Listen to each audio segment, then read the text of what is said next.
Hey, hey. Here's a new intro for you guys.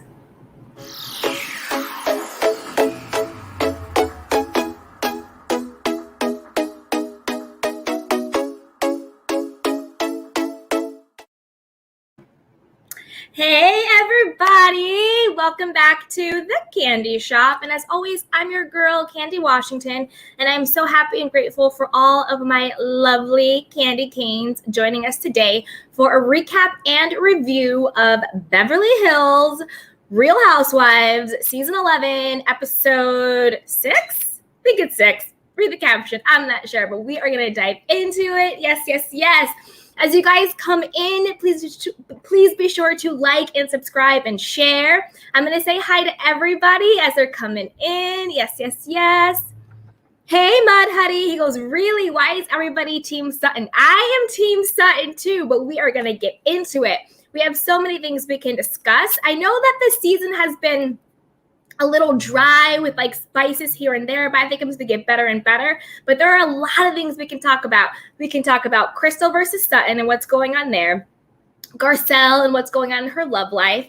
We can talk about Erika, Brenna, and Dorit. We can talk about Erika in general with all of her lawsuits and whether she's lying or telling the truth.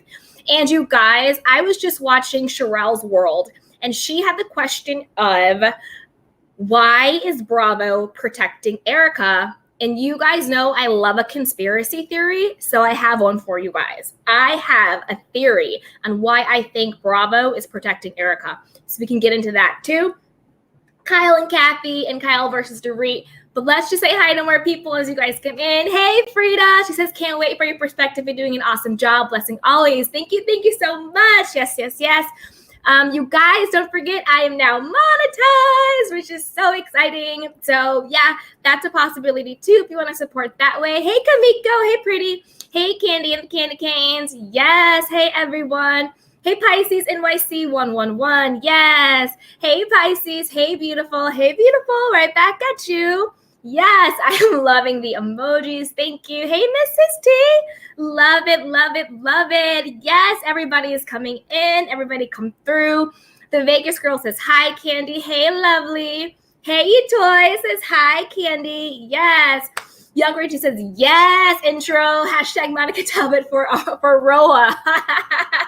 Look, I ain't trying to dox nobody. Nope, you missed me with the doxing. But I love you, Young Rich. Thank you so much for being here. Yes.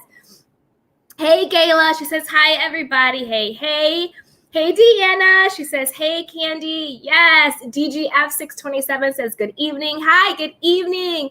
Yes, my sweet Marcella. Hi, sweetheart. She goes, hit that like button. Coming in, Candy Canes. Yes, love Sutton. I love Sutton, too. I am 1,000% Team Sutton. I think there's some stuff going on with Crystal, but we can get into it. Okay, we're going to say hi to a few more people, and then we are going to jump into the recap of the episode and the show. Hey, Joanna. She says, hey, Candy Canes. Hey, Tina. She says, hi, Candy. Hey. Hey, Desiree BJ. She says, hi, Candy. Candy Canes are here. Yes, we are coming through. Mocha Deluxe. Love it when you come through. Oh, let me get my wine for this conspiracy theory. You guys know I love a conspiracy theory. And again, alleged. I don't want Bravo, NBC. Don't come after me, guys. This is alleged commentary, entertainment only, but I do have a really juicy conspiracy theory why I think Bravo is protecting Erika. Hey, Tina. She says, congratulations, Candy. Boxer Girl says, hey, Candy, love your channel and your perspective. Thank you. And I love you guys, too. Yes. Joanna, making Erika look a victim. Okay. Exactly. So I'm going to tell you guys why I think that is. Okay. All right. Hey, Miss T. HU Angel says, hi. Marcel Booth says, hit that like button. Okay. All right. So we are going to get into it. That's right. Hit that like button, subscribe, and share. Here we go. So I'm going to start with, do you guys want me to start with the conspiracy theory? Put it in the chat box if you want me to start with the conspiracy theory. Or do you want me to start with Crystal versus Sutton? So where do you want the conversation to go? You guys let me know. Where do you want the conversation to go? Crystal versus Sutton or conspiracy theory on why Bravo is protecting Erika? So once the chats come through, I'm going to get started. Yes, yes, yes. Boxer Team Girl says Reem. Boxer Team Girl says Team Sutton. Young Rich says hashtag Katie for Real Housewives of Beverly Hills. Yes, I would love to join and get a diamond. Okay. All right, we're getting Crystal versus Sutton by Boxer T Girls. Crystal versus Sutton by Miss T. Tina says they both sound good. And then Young Rich says Queen Crystal versus Suitcase. Okay. Mocha says save the theory for later. Okay. Valencia says conspiracy theories. Okay. Well, let's see here. More came out for Crystal and Sutton. So we'll start there. Okay, so Crystal versus Sutton.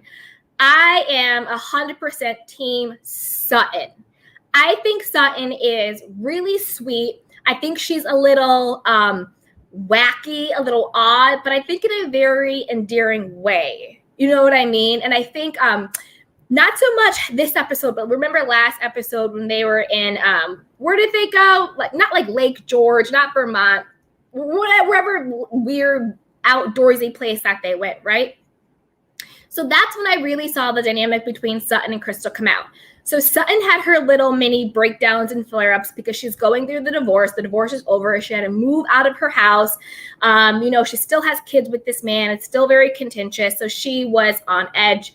We all saw her have her blow-ups about the whole at the table with the texting each other and all that stuff. And then we all saw the blow-up that she had with Crystal and Kyle about her being a white woman that doesn't see color, and she doesn't want to talk about the race stuff because she doesn't want to be called a racist and all that stuff, and that all blew up. And I get that. I don't think Sutton is a racist by any means.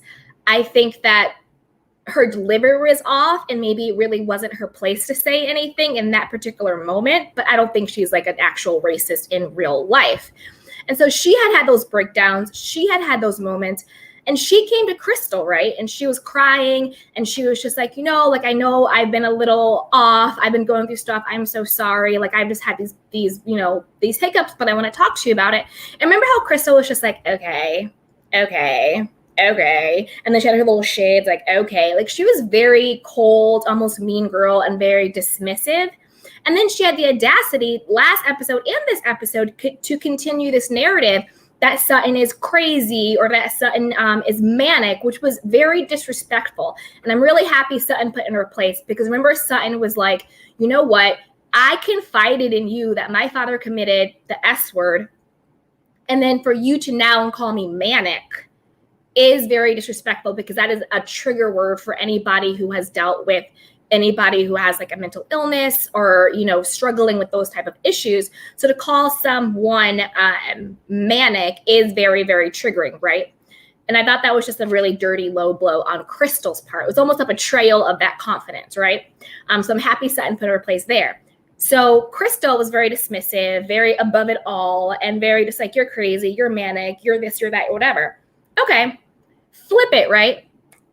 Sutton goes to Crystal's room with the coat that she left, right? She did knock on the door. So she knocks on the door. Crystal didn't give her permission to come in, but I never think it's right to enter somebody's room unless they give you permission. So I want to make that clear. However, it was a girls' trip. They had been drinking. It was late. It's also like, in the words of Kenya, it was a work trip. It's a work house. So there's that. They're still working and all that stuff. They were still filming and whatever. But Sutton did knock on the door. She kind of peeked in, was like, oh, like your coat. And then clearly, as it now comes out, Crystal was like naked and she kind of like dropped to the floor. But Sutton really innocently was just like, oh, I don't know what's going on in here. Okay, let me put the coat down and like tiptoe out. Like it was not that big of a deal at all. Crystal then has her own little bit wacky, a little bit illogical breakdown, right? Where she's so traumatized, so distraught. How dare Sutton come into her room that she can't even go to dinner with the girls the next day? Like, that's a little bit of a stretch, right? That's a lot. And then she's talking to Kyle, almost tearing up. And then when she's talking, so Crystal thinks it's okay. Oh, and by the way, Sutton was so sweet and compassionate and understanding that Crystal was clearly being triggered by something and had a very over-the-top emotional reaction in the moment that maybe the moment didn't call for, but clearly she was being emotionally triggered by something. The same exact way that Sutton had been emotionally triggered by stuff and maybe overreacted emotionally. So now Crystal wants Sutton to apologize and to understand why she's crying and why she couldn't go to dinner and why she's all of these things, right? Regarding, I just realized my microphone is not plugged in, so let me know if you guys can hear me. Yes. Let me plug this bad boy in. Okay, there we go. So Crystal now wants the same level of understanding and compassion for having an emotional reaction to something that triggered her that Sutton wanted.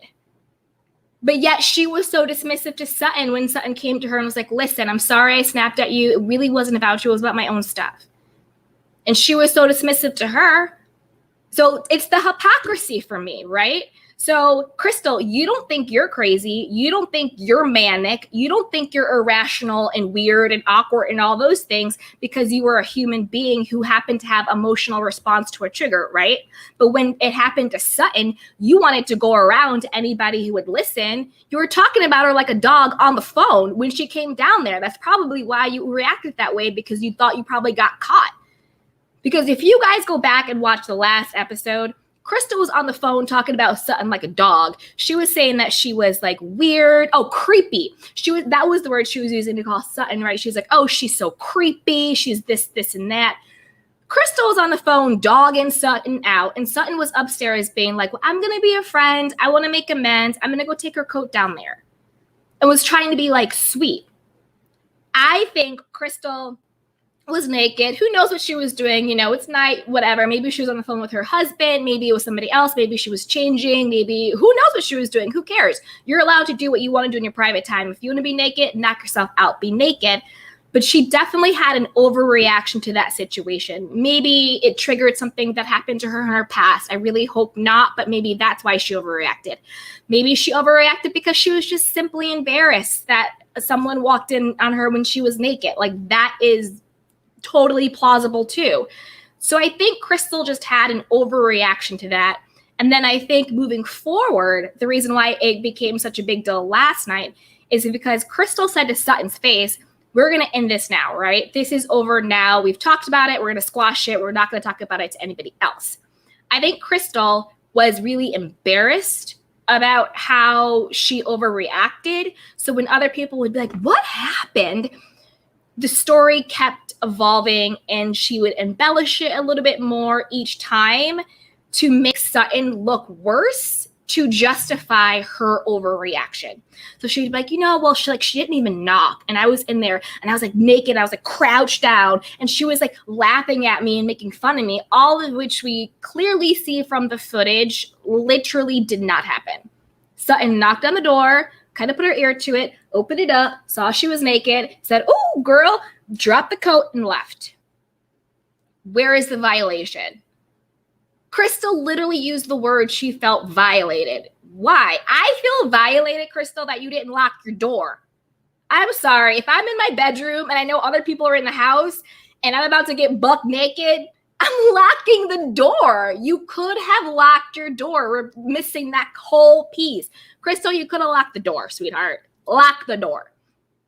I think Crystal was just doing damage control at Sutton's expense, calling Sutton wacky and manic and creepy and all of these things, which I do not think Sutton is. I actually think Sutton's a sweetheart. I think she's really funny in her own way. I love seeing Sutton and Garcelle's friendship blossom. Like, I think they're so cute. Like, I love them on the show together. Absolutely love them on the show together. But that's kind of where I stand with the Crystal versus Sutton thing. I think Crystal is being extremely hypocritical. Like, you had no compassion for this woman who just had an emotional response trigger, but yet you want all the compassion in the world when the same thing happened to you. And then you go around exaggerating what happened to justify your overreaction to something. I think Crystal, I really liked Crystal in the beginning. This last episode made me not like her as much. I think she's trying really, really hard. I think she's putting up this front. I do like her in the moment in the confessional where she is being more authentic and transparent. Like when she was just like, growing up was really hard. She talked about, her struggles with eating and then binging and all that stuff. So I was really happy she came up with that. I mean, was transparent about that. I really loved how she talked about how she had the pressure to assimilate into Western white culture. She wanted to be blonde and skinny and blue-eyed because that's where everybody was around her. So I was really happy that she was transparent about all that stuff. But I think she needs to clean it up when it comes to this Sutton stuff and move on and let it go. And I was team Sutton 1,000% already. But when she said, Dorit, why are you getting your paws in this? I was just like, Sutton, I love you. I love you. Because why was Dorit paws in it? Dorit, you don't have a dog in this fight. We're not doing Puppygate again. Pipe down, Dorit. And does Dorit even have a storyline this season? I don't think she does. I don't think she has a storyline this season. I really don't. Oh, and you guys, for anyone who wants to call in during this session, it should be the pinned comment on YouTube. Should be a link to StreamYard. If it's not there, let me know in the comments and I can try and repin it. But if you guys want to join and chat with me, it is there. So I'm going to see what you guys are saying about this whole Crystal versus Sutton and where you guys are standing with it. Yes, yes, yes. Let's see what you guys are saying. Yes, Sutton. DGF67 says Sutton. Yes. Hey, Jaja Allie says, hey, Candy in the chat chilling. I'm way behind Real Housewives of Beverly Hills. It is all good. It is all good, girl. Lala says, Crystal. See, so we got some Team Crystal in here. Yes, let's see here. Hey, Jolene. She says, Lake Tahoe. Hi, Candy. Hi, Jolene. Thank you so much for joining. Yes, yes, yes. Hey, Miles Kidman. He goes, suitcase, bye. Hey, AP News. She goes, hello, everyone. Yes. Okay, so Lala says, not racist, just entitled. Agreed. I think that she has a certain entitlement, but also a certain, if you've lived in this bubble your whole life, your perspective and lived experience might be limited to what that is of the rest of the world, right? So I think she just has a limited perspective and maybe a sense of entitlement because that's just her limited lived experience, if that makes sense, right? So yeah, I agree with you. Hey, boxer girl. Everyone is forgetting that Kathy walked in on Sutton without knocking. Yeah. And Sutton was naked and nobody said or made a negative issue of it. Kyle just laughed. Exactly. Because it really wasn't that big of a deal. And that's why I think Kyle really, and to Kyle's credit, I'm liking Kyle more this season than I have in the past. What she did to LVP, I will never forget, but I am liking her more this season. I like that she had Sutton's back. I like that she went straight to Sutton. Instead of talking about her behind her back, she went straight to her and was like, listen, this is what's being said about you behind your back. Let's clean this up, because it is a very dangerous thing to say that you felt that someone violated you. That's a very dangerous thing to say. Someone violated you is a very heavy, heavy word. And not to discredit or invalidate Crystal's experience, I think that what we all watched, that was not a violation. And I think to use that word in the situation kind of takes it away for when people are legitimately violated. So yeah.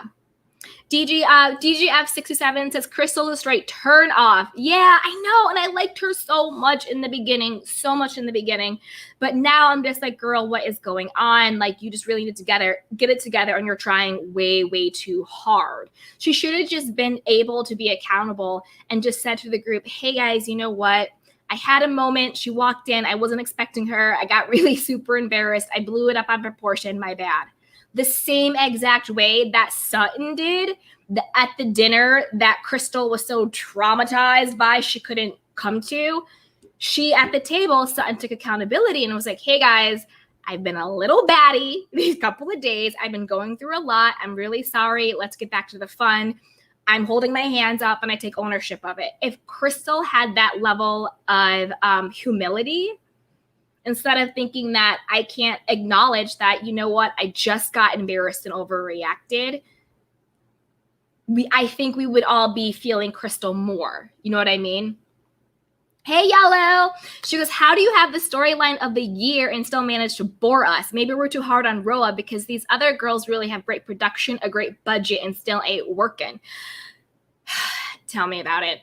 And I agree with that, what you said. They do. They have Beverly Hills has a great budget. Their production is on point. With Roa this year, we got Bolo and it was just a hot mess. So I agree with you.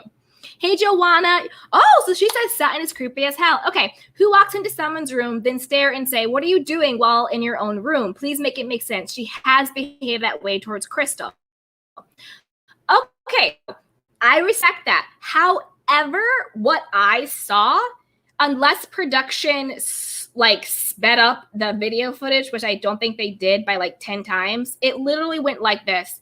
Knock, knock, kind of an air to it. She opened it and she was like, oh, I don't know what you're doing in here. Okay. She dropped the coat in Southern Belle fashion and closed the door and walked away. Like, we literally saw it.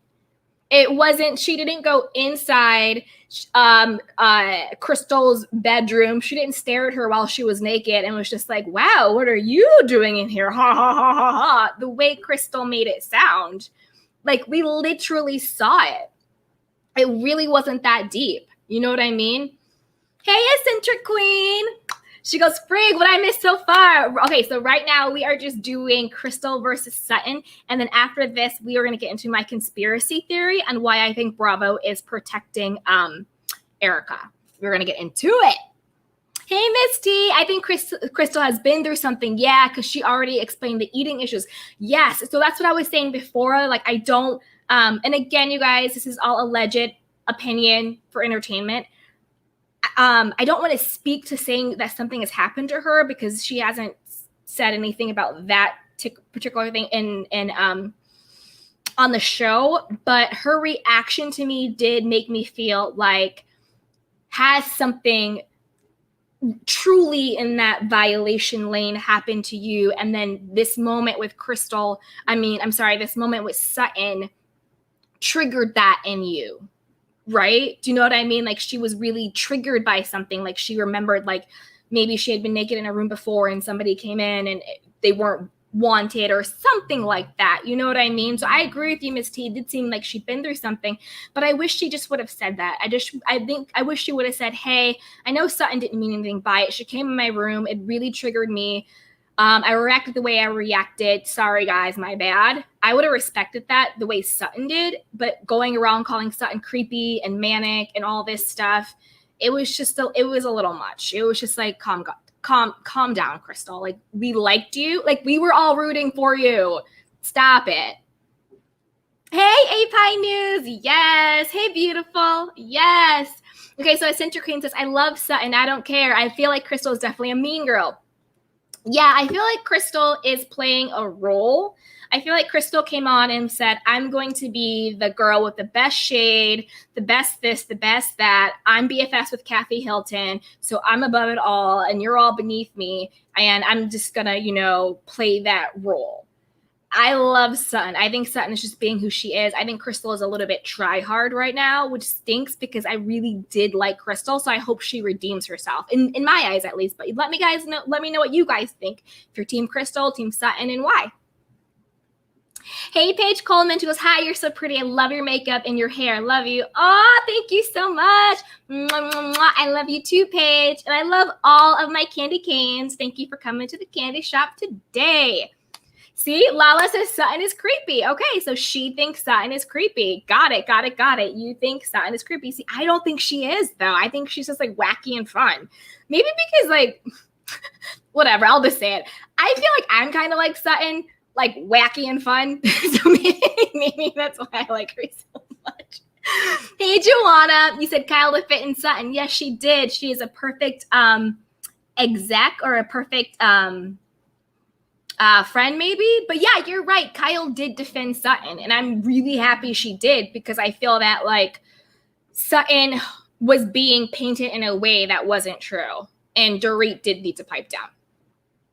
Hey, Miss T, Crystal is going in. I remember, love Bravo editing. Exactly. Because she was like, she didn't knock. Bravo was like, knocking.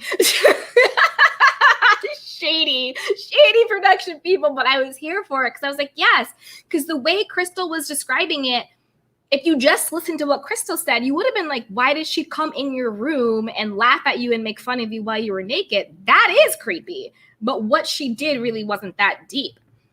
Hey, Young Rich. He goes, I liked Crouton last season. Oh, maybe Sutton?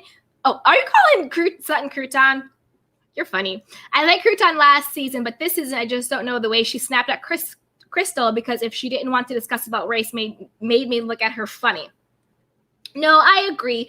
That was a very weird, awkward conversation to have. I'm happy that they had it, though, because I think a lot of people, whether they want to admit it or not, do think the way Sutton thinks. And I don't think Sutton is racist. I just think Sutton was speaking from her own experience and maybe lacked awareness and lacked a lived experience that Crystal was trying to bring to the table, right? So Crystal was just like, well, listen, like, I'm not a Black woman like Garcelle, but I am an Asian woman. I am a woman of color. I am a minority. So based on my lived experience, I can identify with what Garcelle was saying because those same things have happened to me solely based on the color of my skin. And that, to me, I think is what Crystal's point was. And then when Sutton tried to chime in and she was like, well, I don't think it was about race. And Crystal was just like, well, yeah, of course you wouldn't. You're a white girl. Like, of course you don't understand. And she was just trying to, Crystal was just trying to explain to Kyle that she identifies with what Garcelle was saying. Not that Kyle was purposely doing it to Garcelle because she was Black. But when you say certain things about women of color, it comes with a bigger connotation and a bigger stigma and a bigger stereotype. I think that Sutton was in her feelings about everything that's been going on with her. And for whatever reason, she wanted to like cry because someone in an elevator one time thought she was racist because she had a Southern accent. So wacky and weird, yeah. But I think I just don't get like racist from Sutton. Hey, Big Red. She goes, hello, Candy. Good evening, chat. Yes, good evening, chat. Come through. Hey, Love Blossom. It's the I believe you for me. Oh, my God. Yes. Thank you, Love. Thank you, Love Blossom. Never apologize for calling Sutton crazy names. Exactly. She goes, I believe you. And I love how Sutton hit her back. She was like, well, I believe you.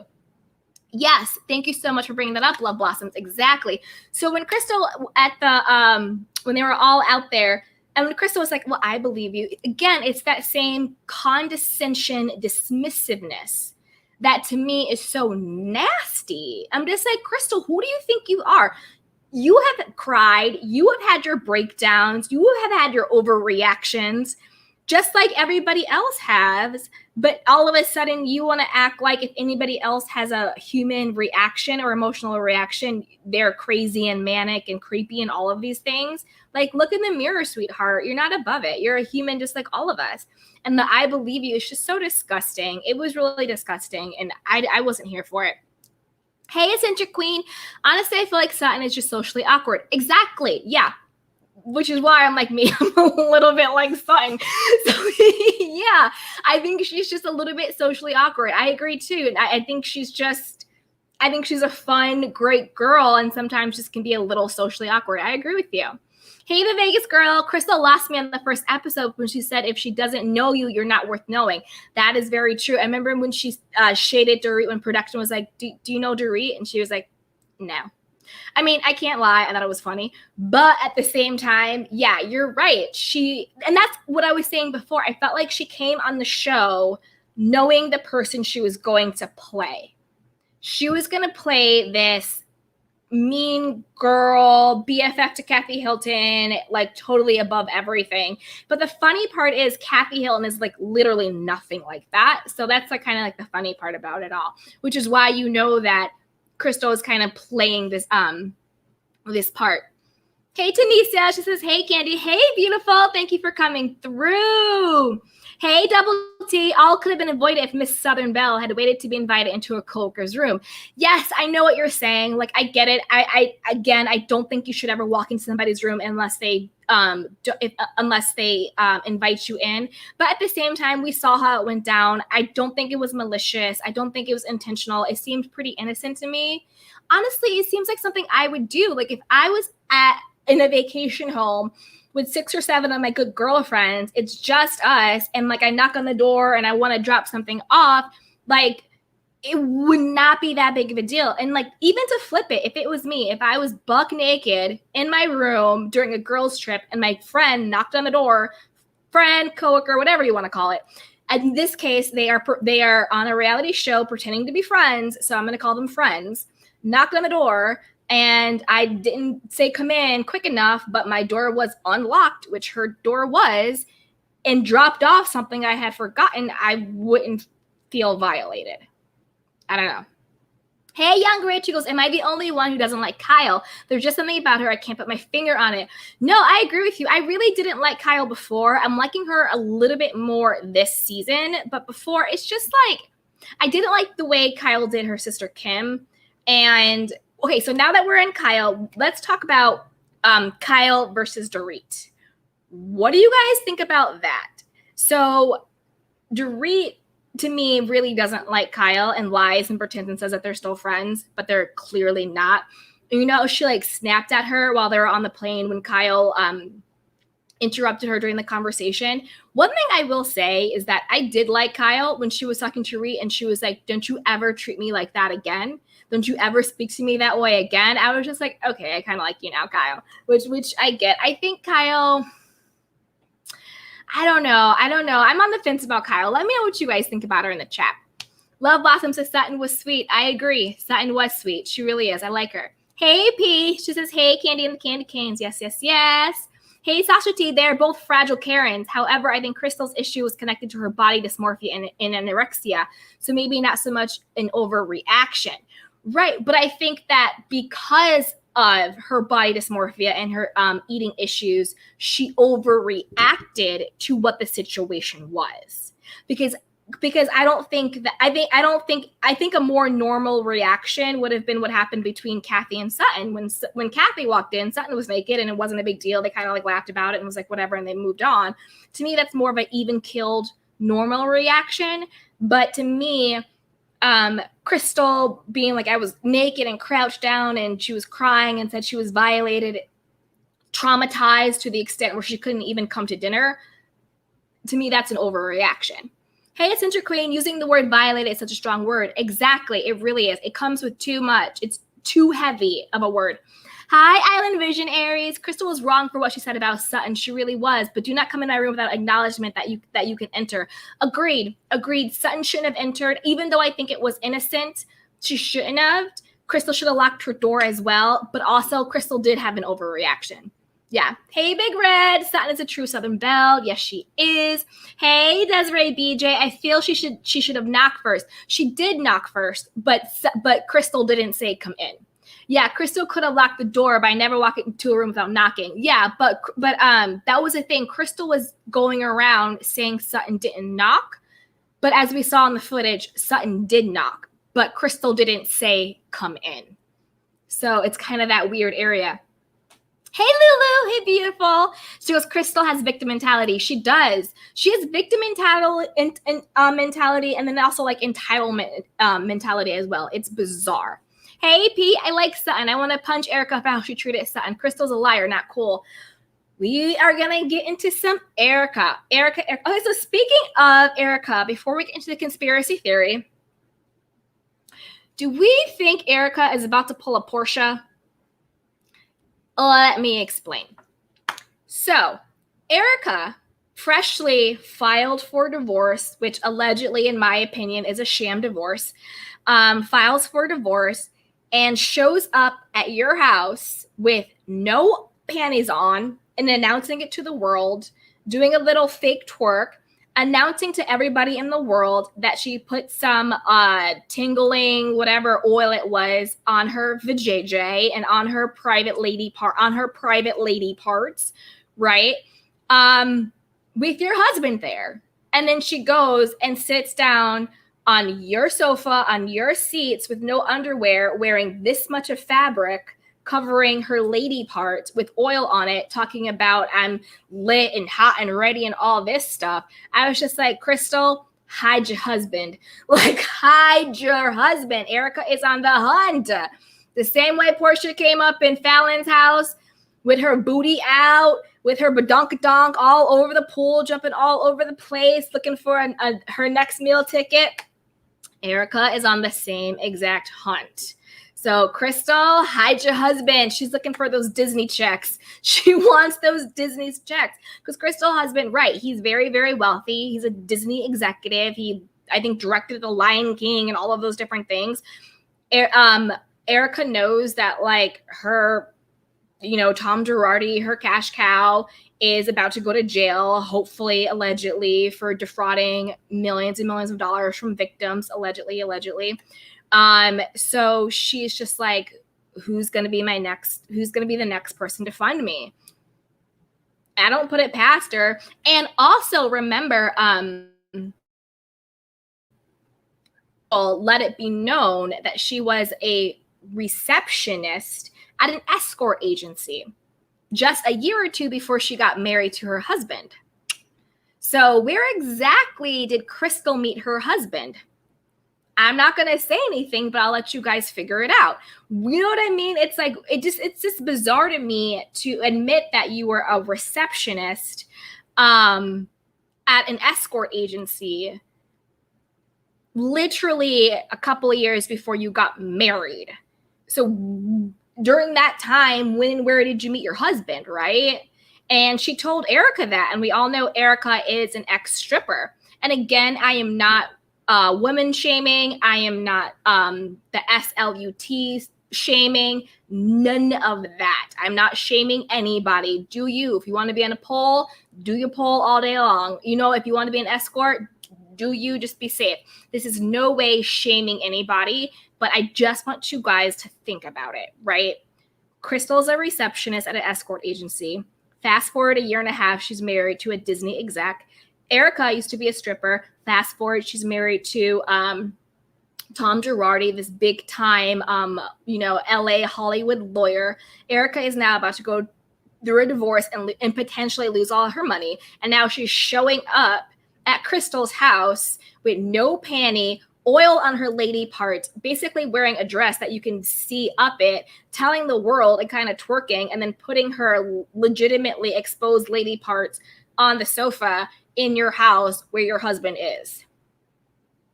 I don't want to see any Instagram post in 30 days from Erika being like, I found love. I found love. What is Crystal's husband's name? I found love with Crystal's husband. I don't know. And then she's going to be like, well, I wasn't friends with Crystal. I don't know her. We were never friends. She might be trying to pull a Portia up in here. She might be trying to pull a Portia. So let me see what you guys are saying up in here. Box 50 Girls, LOL. Interesting comparison with the Portia reference. Yes. Miss T says, Erika is so calculated. That's all supposed to help us forget. Exactly. Witty Mom 1 says, Erika wants to be the next Broadway production of Lion King. Exactly. She wants to be Simba. She wants to be Nala. She wants to get it in. Exactly. Hey, Eccentric Queen. She goes, no lie. I want to know where she got the oil. She got the oil from Kyle. Because, right, she said Kyle and Mauricio use the oil. Because I guess it has, like, certain fun psychedelic properties or whatever. So Mauricio and Kyle are using the oil on each other or with each other or whatever. And so she gave it to Erika. So that's where she got it from. But I want to know where Kyle got it from. Crazy, crazy, crazy. P. Crystal's husband doesn't seem the type. The type to what? Marry a receptionist from an escort service? Because those are the facts. Hey, Misty. Erika won't start hunting for 90 days. That's what she said. That is what she said. But I mean, Erika's whole thing last night, I mean, allegedly, my opinion, she was lying through her teeth. I'm like, she needs a new acting coach. Clearly, she was subpoenaed prior to filing for divorce. So she knew all of this legal stuff was about to come out. I think her and Tom and whoever is on Tom's team got together, came up with this scheme about how she was going to file for her divorce. And I dropped Tom off at work and he looked and I said, I love you. And he looked at me and said, thank you. And I knew I was doing the right thing. Oh my God. Like, get out of here. This isn't a high school version of like, West Side Story. Like, it's not that dramatic and deep, girl. Like, I just think the whole thing is so clearly staged and made up. And I think her finding a however $1 million home she had to move into because now she has to slum it like the rest of us. Come on now. She bought a Range Rover and she has like a multi-million-dollar house. She still has Mikey. She still has all of her assistants and all of her glam squad. I think that was just a preemptive move, knowing that all of the lawsuits were going to come. I basically think it's just Tom Girardi is going to take the L. If him pretending to have Alzheimer's doesn't work out and he doesn't remember anything, this is all alleged, my opinion, doesn't work out, then he's going to take the L and say it was all him and she didn't know, which in my opinion, allegedly, like 100% she knew. Like, people are now talking about how she would even be at the law office and like she signed documents. He was funneling money from his practice to her company and all of that stuff. There's like $20 million plus that just vanished overnight. Where is that? She must know. So I do think she knew. I think this was just preemptive to set her up so that she could hide the money and try to protect her legally. I mean, Erika, you're not that good of an actress, sweetheart. Like, miss me with all this. We still all know that you and your husband and probably some other goons of yours allegedly stole millions and millions and millions. I mean, legitimately millions of dollars from people who lost loved ones, people who were burned, people who got blown up.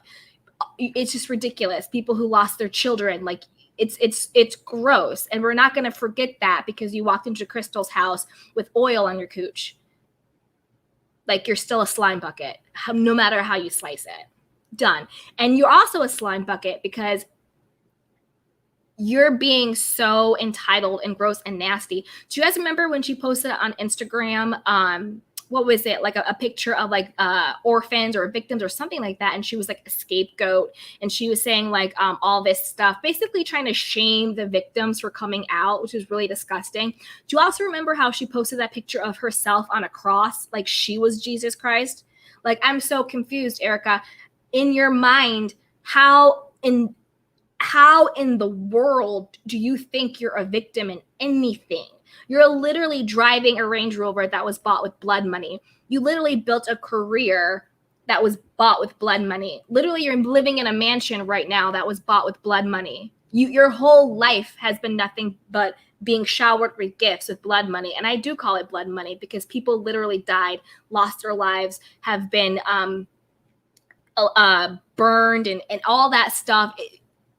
And their families and those victims should have gotten the money, but you went and you spent it on trying to become a pop star that nobody listened to. I'm confused. Make it make sense, Erika. Make it make sense. Hey, P. Erika might want to stand good with ladies because they can assist in finding her next husband. Okay, so with this, I think, and let me know what you guys think. I think Erika, Lisa Rinna, and Dorit have a pact.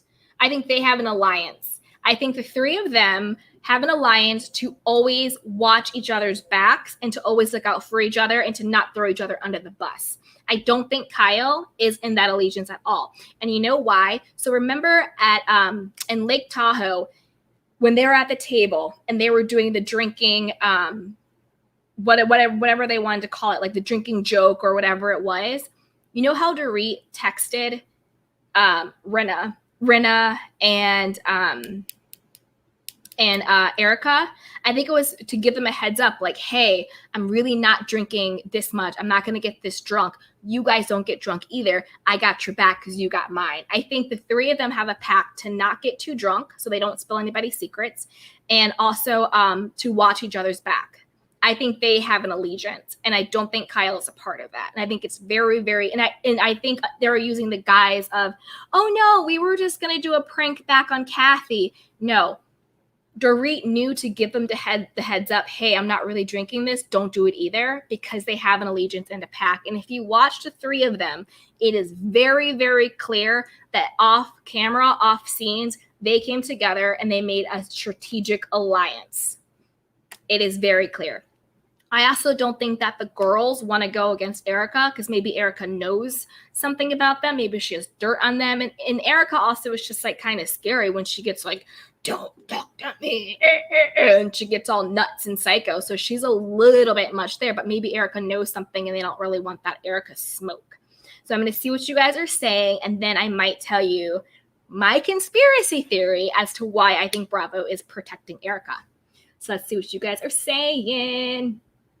Hey, K.A. She goes, I think Sutton is a joke. Aw, she's trash. She likes to stir the pot. And shame on Erika. She needs to help pay those poor victims back. She does. She really does. She does. She really needs to pay those poor victims back. I agree. It's disgusting, and it's hard to watch. Hey, Eddie A. I doubt the Real Housewives of Beverly Hills cast will be on Erika's side when she is broke. True, unless she has dirt on them, they may just like silently distance. But I don't think any of them are gonna go head to head with her, like, or toe to toe with her, during this particular situation. I just don't see them doing it. Hey, Winnie Mama, Mini Mom One. She goes, well, poor Erika went from 16 square feet home to a 2,000 square feet home. She is suffering, LOL. Exactly. And did you guys see her stage photo in like the Daily Mail where she was looking all like rough and everything, but she went to she still had like she was still in her Range Rover, and then she still had all of her assistants like in the car. It was just so staged, and she's not roughing it at all. It's like, girl, stop it. And then you saw Shady Production where they were doing like left to right. They're like, this was the mansion. This is her new house. So it was like 4 bedrooms, 9 bathrooms. It was just so crazy, so nuts. But you guys are in here. You are with me. If you are enjoying this, don't forget to like, subscribe, and you can support if you want to. The girl is now monetized, or cash apps are always great and welcome. So yes, but just being here is always enough. So thank you guys so much for your support. Hey, Young Rich, he goes, don't tell nobody, but I did stream expensive. It's a boop. It's a bop. It is a bop. And it's okay. It was before we knew. Hey, Boxer T, she goes, Kyle is totally in that allegiance also. She doesn't want all the Mauricio legal drama to come out. See, that's the thing. I think the true alliance is the three of them. I think it's Rinna, I think it's Dorit, and I think it's Erika. And the reason why I say that is because Dorit and Kyle really go at it head to head. I don't think Dorit really likes Kyle at all. I think she says she likes her because Kyle is the OG. And I think the reason why they placate to Kyle is only because she's the OG. And yeah, and that's why Mauricio's legal drama doesn't come out, because Kyle's the OG. She has pull at Bravo and she's friends with Andy, right? So that's why the Mauricio legal drama doesn't come out. But I think the true alliance, I think they front to Kyle. I don't think Rinna really likes Kyle either. I think the ladies on the show placate to Kyle because she's an OG in her relationship with Bravo and Andy, and she started the show. I think the true alliance is between the three of them. And if you watch closely, you can see it. You can see the work. Hey, Miss T, Erika has always acted better than others. She had Tom wrapped around her finger. She has been playing them. Yeah, I mean, the housewife and the hustler, you know what I mean? Like, I think that their divorce is a sham. Allegedly, my opinion. Sham divorce. It's a scheme Todd put together. Like, I'm telling you, it's insane. Hey, SMS Drill, Erika did say she was very good at keeping secrets, and Rinna agreed. I think you're right about the pact. Yes. And I think they've had the pact for a couple of seasons. Definitely last season when it came to Denise, 100% they had a pact. 100%. And definitely this season. Lala, yes, Candy, I think you're right about an alliance. Yeah, you can see, like, when you watch the show, if you either go back to episodes or moving forward, just watch the little looks they give each other, watch what they say about each other. And if you notice, the three of them never go against each other. Never. I can't name a single time where they actually, and I mean like in a real toe-to-toe LVP, Denise Richards, Brandy, Kim, all that stuff type of way. I haven't seen them ever go after each other like that, because I think it's a strategic alliance, because they all want to keep their check from Bravo coming in, and they don't want to get kicked off. Hey, or their secrets exposed. Hey, Winnie Mom. She goes, Erika, it's fraudulent. It's fraudulent to be me. Allegedly. I love it. As you all can see, it's phony to be me. Exactly. Yes. She is fraudulent and she is phony. And if she needs a good acting coach, I have a number for you, Erika. My acting coach is really, really good. So yeah, insane. Hey, make it make sense. I missed the Rinna that asked people if they were doing the C word at Dorit's bathroom. Exactly. See, I think that was pre-alliance. That is pre-alliance. But you see, now Rinna wouldn't do that to Dorit. They don't treat each other that way anymore. But that was the beginning days. That was back when Dorit was friends with LVP. Because that's how Dorit got on the show, was through Lisa Vanderpump. And we all know Rinna hated and is so jealous of Lisa Vanderpump. So she went after Dorit because that was her homegirl. But she doesn't do that anymore, does she? Hey, Jaja L at Winnie Mom 1 laughing. Yes. Hey, P, I wish Sutton would have said, I can't wait till they take everything you stole. Same. Hey, Misty, Bravo's going to use Erika's dirt for ratings. I guess so. I mean, this is the thing. I haven't really seen Bravo really go for Erika. Like, they've gone for the Jen Shaws and like all that stuff, but it seems like she's being coddled a little bit. So unless they really come out with some stuff, I think that they are protecting her. But it is a ratings thing. But there's also been like the call for the boycott too. Some people are like, I'm not going to watch if Erika is still on it, but they've already filmed everything. So who knows? Hey, Simply and Nini. Bravo protecting Erika could be a move to protect their brand. I heard that some family members or friends may be subpoenaed. Maybe Bravo doesn't want to get subpoenaed. Bravo doesn't care about being subpoenaed.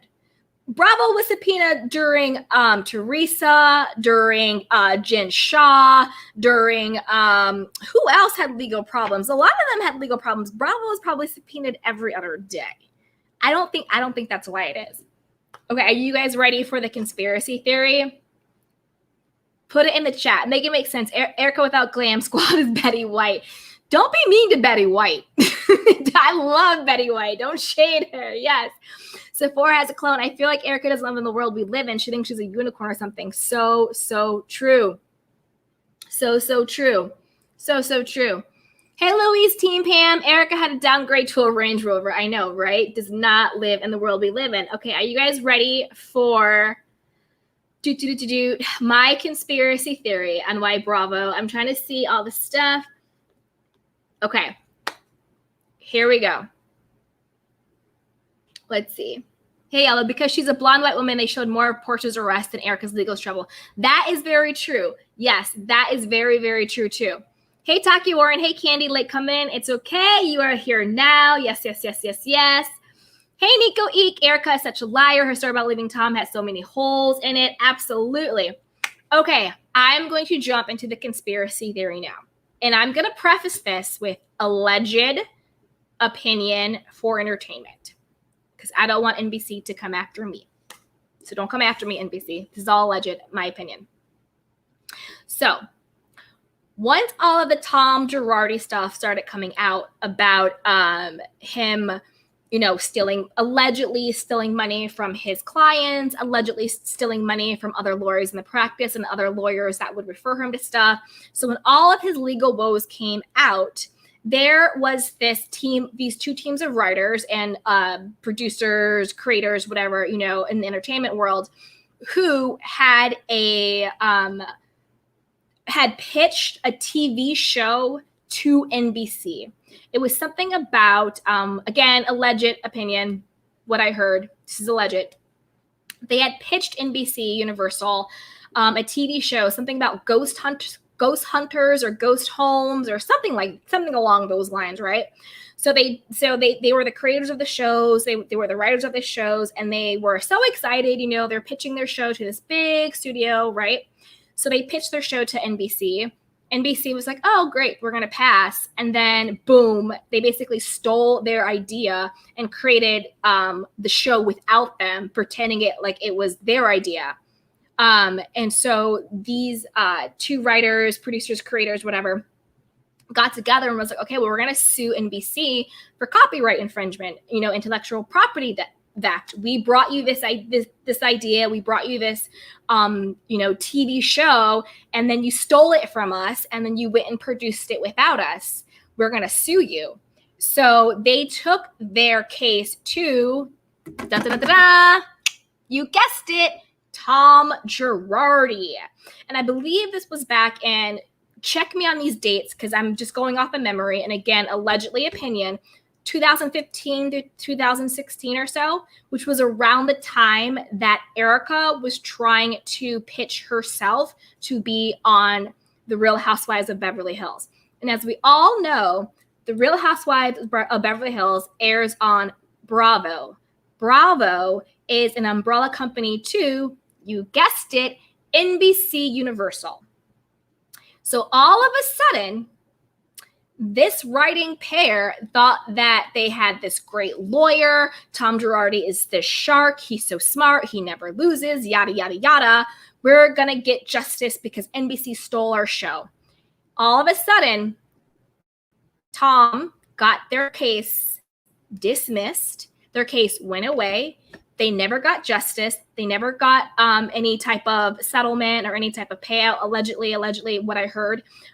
Basically, he folded on their case. And then all of a sudden, Erika was holding a diamond. So I think Bravo is protecting Erika because they don't want it to come out that Tom Girardi threw a copyright case against their parent company, NBC Universal, in exchange for casting Erika on The Real Housewives of Beverly Hills. So that is my conspiracy theory. And honestly, it's my opinion and it's alleged, but I believe it. I mean, in Hollywood, in LA, in this world, these big studios, companies, they take the intellectual property of underrepresented or smaller people or your average writer, your average Joe, your average creator, and they will take it from you. They'll give it to a bigger name. They'll do it on their own and then be like, no, you're crazy. What are you talking about? We didn't steal your idea. Who are you? We're this big bad studio. We would never do that. You're nuts. No. It happens all the time. It happens all of the time. And it would be really, really bad if it came out that Tom Girardi threw, by through, I mean, through the case, got the case dismissed out of pocket in exchange for Bravo hiring Erika on the show, but the timeline matches up. And when has ever Mr. Tom Girardi, lawyer of the universe, ever not gotten a settlement for his clients? The one who has allegedly stolen millions of people. When has Tom Girardi ever been like, oh my God, I have this winnable case. Let me just toss it out the window and not collect all of the fees and all of the money, right?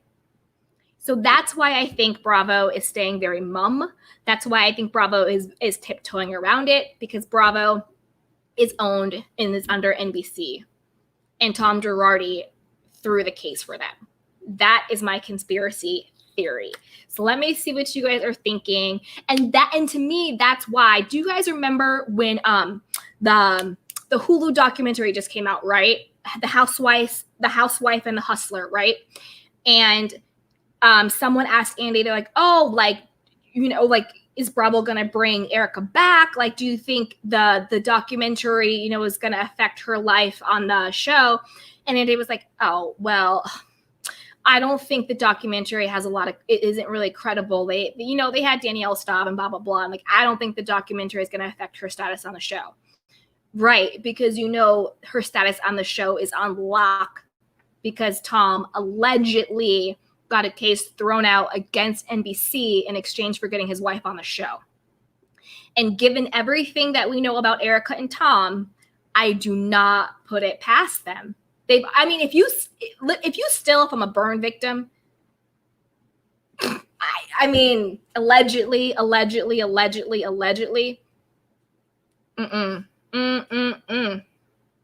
Hey, Mocha Deluxe. She goes, Andy definitely gave a side eye when asked his thoughts on the documentary. Exactly. He clearly has an issue with Danielle Staub and that other random lady. So true. So true. Hey, Miss T, everything in Hollywood has a price. Yes, it does. It really does. And it's hard to protect yourself. Like you could do everything right and still get steamrolled. It's insane. It's insane. Hey, Island Visionary. Zach Peter did an interview on his YouTube channel with a lady from Ghost Hunters. Such an interesting story. Okay, so it's Ghost Hunters. Okay. So yeah, go look that up. The Zach Peter thing. Thank you, Island Visionaries. Yeah. Go look it up. Winnie Mom, Candy ain't on conspiracy. C on very good theory. I'm telling you, I love a good conspiracy theory. Hey, Louise, Team Pam, divorce was Tom's idea, I think. Oh, well, I think the divorce was his idea as a way to protect her. If the legal stuff wasn't going down, I don't think they'd be getting a divorce. Hey, Island Visionaries, he was storming for years before Erika. For years before Erika. Yeah, or stealing. Yeah, I think allegedly, based on the documents, there were multiple complaints against Tom prior to him meeting and getting married to Erika, but I think she knows who she married. I don't think she got married and was like, oh my God, you're a thief. I think she knew exactly who she was getting married to. And so did he. So let's see what you guys are saying. Nico Yeep. Divorce was Tom's idea. I think it was his idea to save them. Make it make sense. This is juicy tea. Very messy. I'm here for it. You just got a new subscriber in me. Thank you. That's right, you guys. If you like my wacky conspiracy theories and perspective on all things pop culture, be sure to subscribe and like and share and support. Woo, woo, woo. Hey, Mocha Deluxe. She goes, Candy Girl, you are onto something. I know. Hey, Raquel Turner Art said, but the production has Erika looking real bad. Maybe they, I don't know. I just don't think they're coming at her the way they've come at other people. Do you know that? I think she is being protected a little bit. Hey, K.A., Tom is very smart and he's playing his part good. I agree. And the gold digging pro knows exactly what she has to do. Yeah, she's playing the part. She's playing the part that she was cast in. 100%. Hey, Dawn, that theory makes absolute sense, Candy. Thank you so much. You may be onto something there. Yeah. It tracks with everything that Tom has been alleged to have done, right?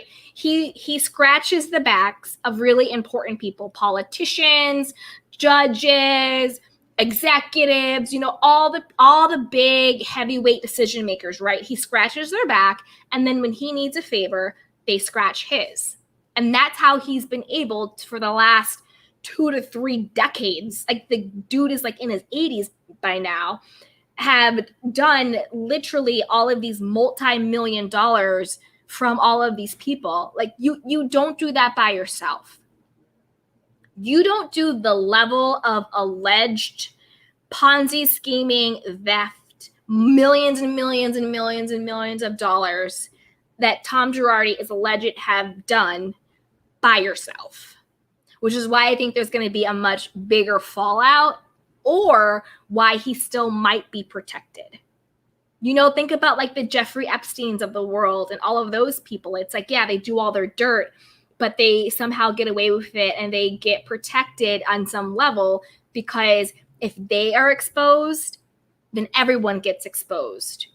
And it's the people who don't want to get exposed are the ones who are the truly powerful people. Because the only way people like Jeffrey Epstein and Tom Girardi have power is based on the influence that they have over powerful people.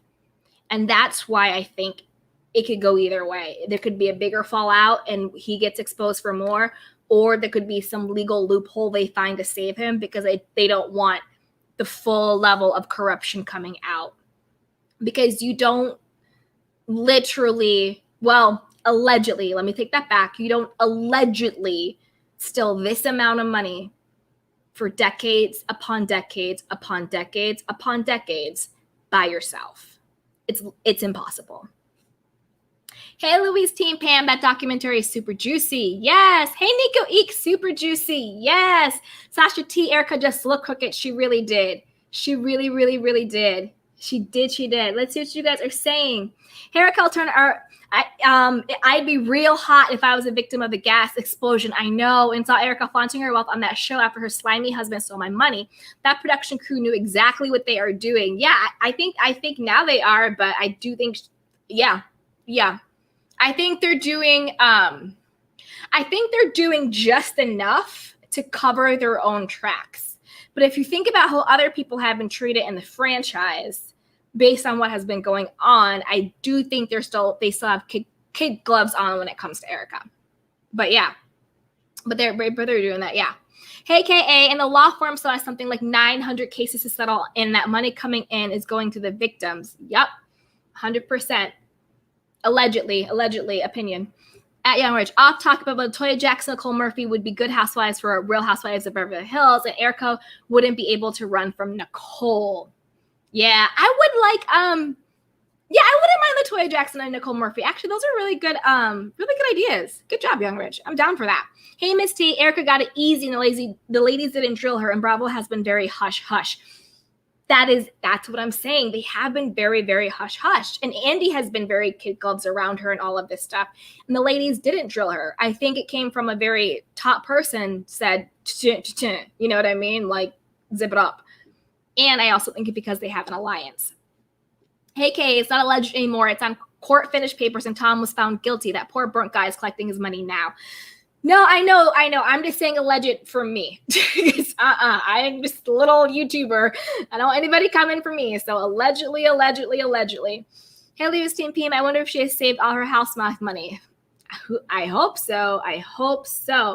Hey, Sephora has a clone, and his house is creepy. Off topic, but don't you think it's weird how Erika isn't allowed to change the decor of his house?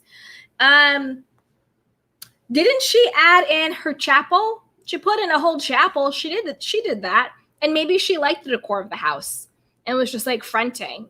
And remember when she first came on, she was like doing all the landscaping and changing things around. I think she has say. I think she liked it. Hey, Pie News, your theory makes sense. Non-disclosure agreements have protected Hollywood execs like Harvey W. Why not Erika on behalf of her husband? Exactly. They're like in Hollywood, there's so many NDAs.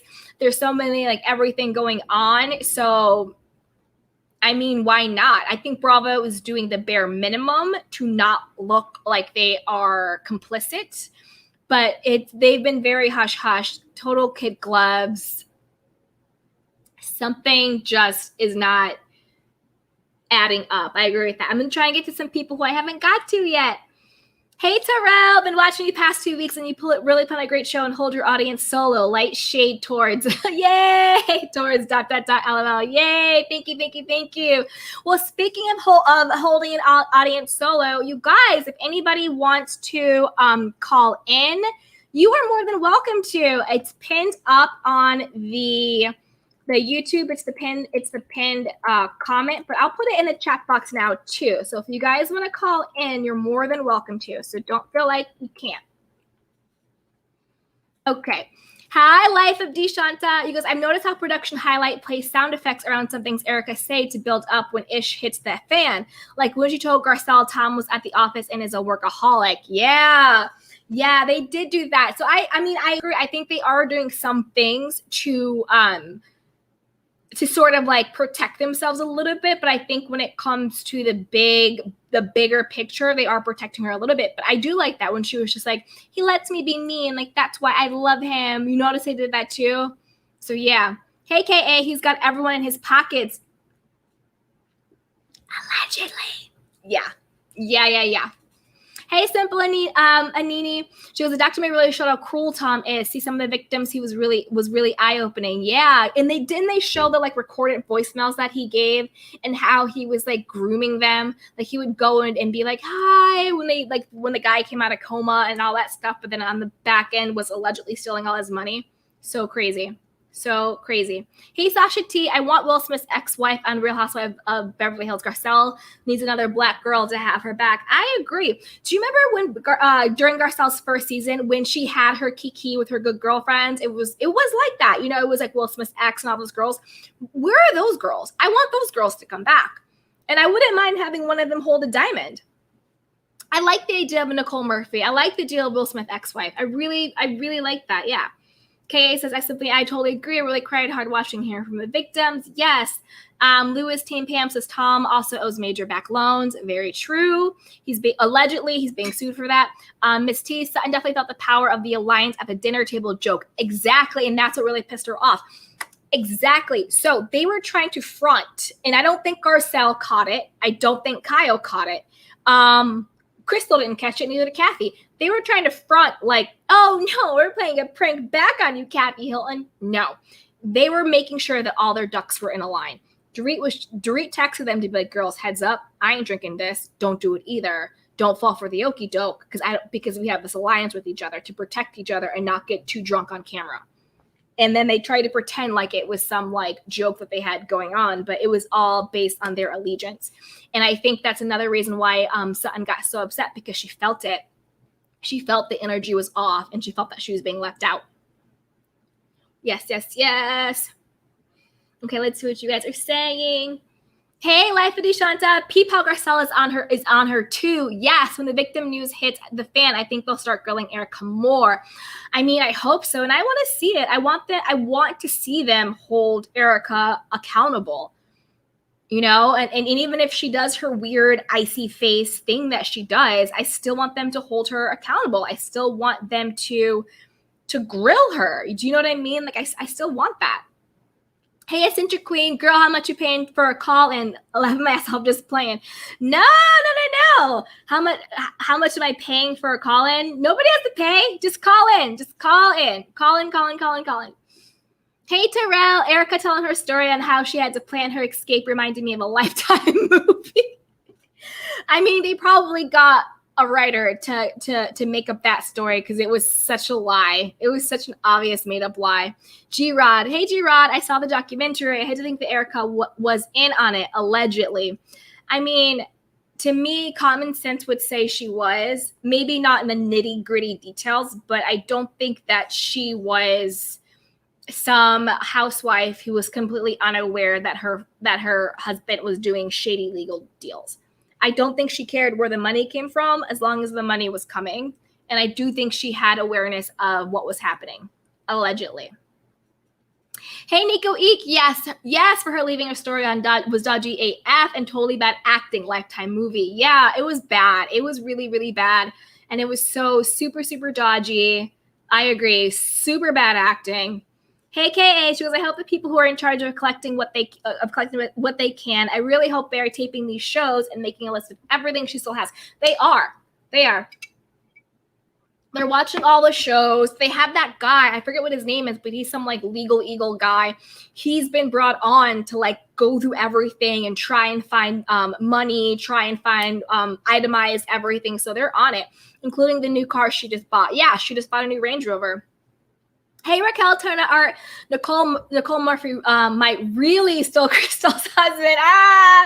Yes, the shade is real. That is very, very true. Very, very true. So if you guys are enjoying the shade, please be sure to subscribe, like this video, share, and you can always support if you want via Cash App or, since I'm monetized, Super Chats. So yeah, thank you guys. Okay, let's get back to the tea. Okay, so Lewis Team PM says, I don't think Erika knew until towards the end of the marriage. Maybe not. But I understand, but I do think, but the thing is, even if she only knew until the end of the marriage, she knows. And to not try and give back your $20 million plus worth in gifts to help out these victims is shady and is gross and is disgusting. So even let's play devil's advocate and give her all the way the benefit of the doubt. Let's say she was completely blind to everything, had no idea.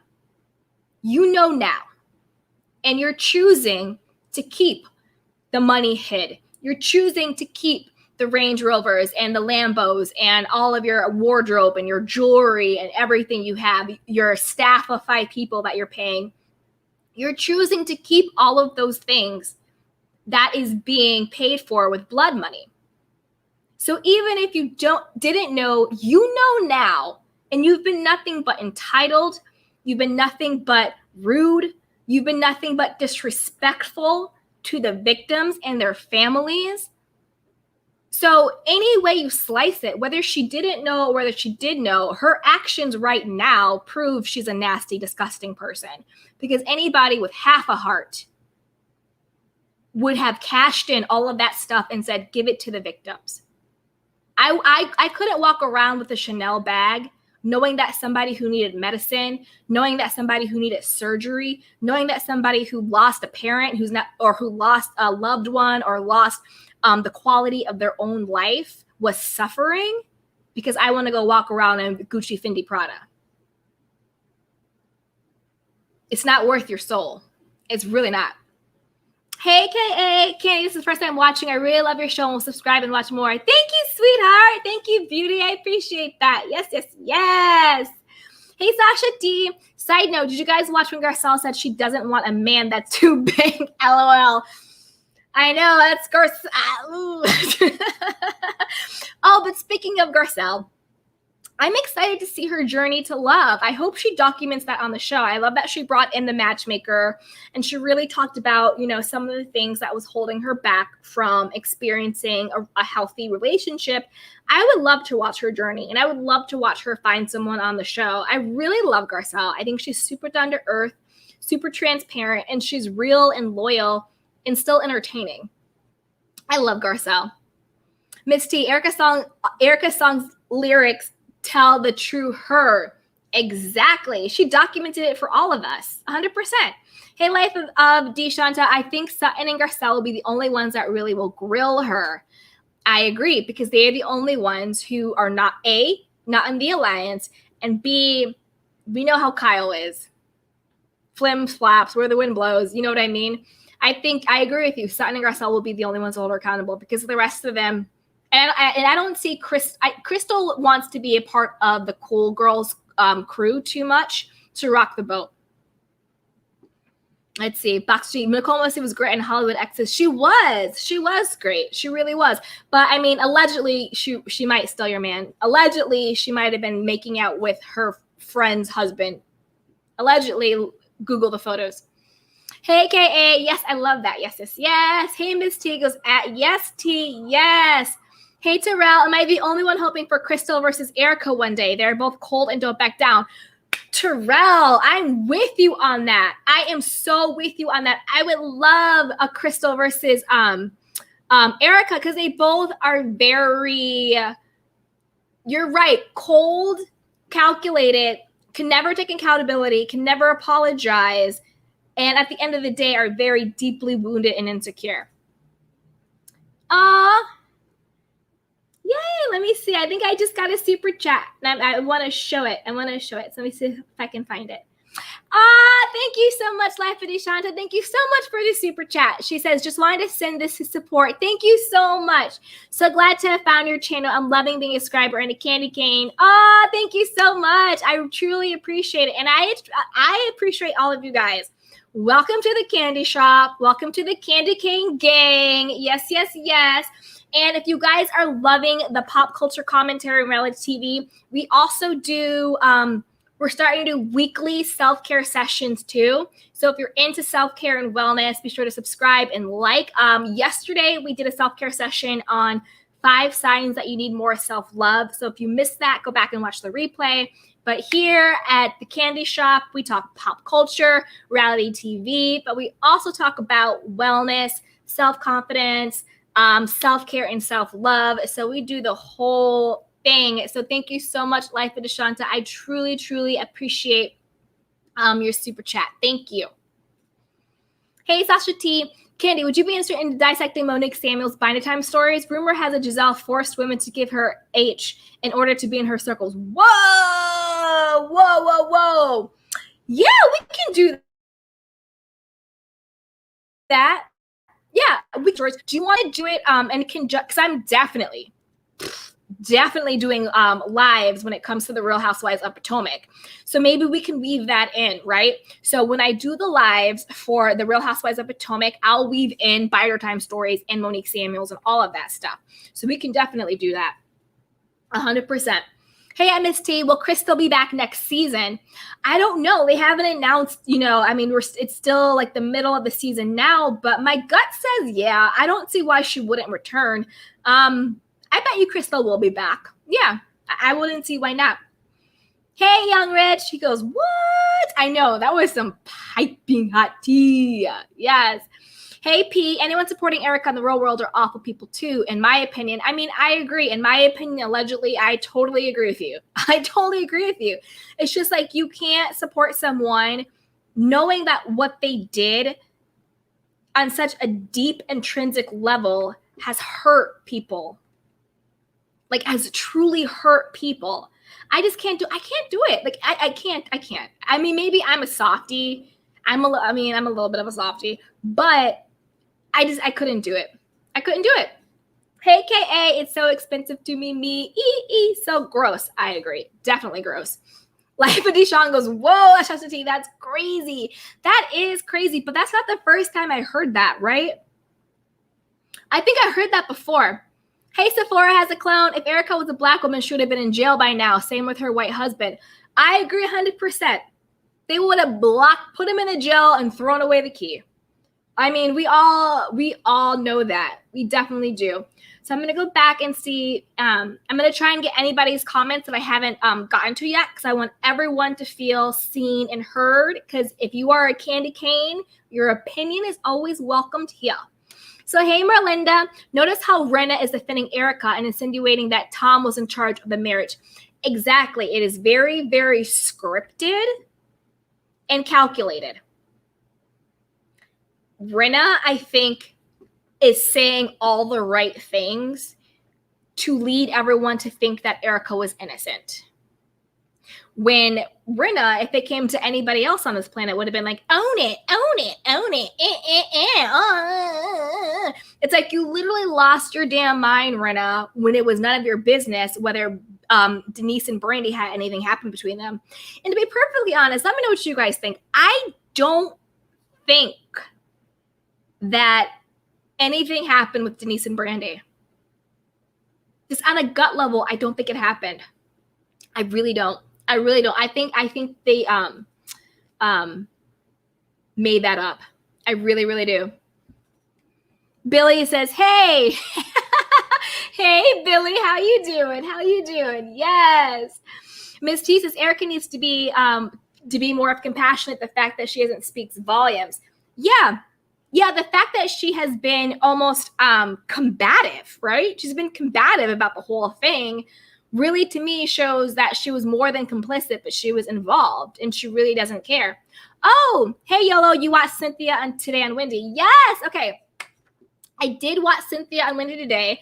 She clearly said that she wasn't, well, she didn't necessarily say she wasn't fired. She said she hoped she wasn't fired. And Wendy was just like, well, I think you should be. Like, I was like, damn, Wendy, damn, tell us how you really feel.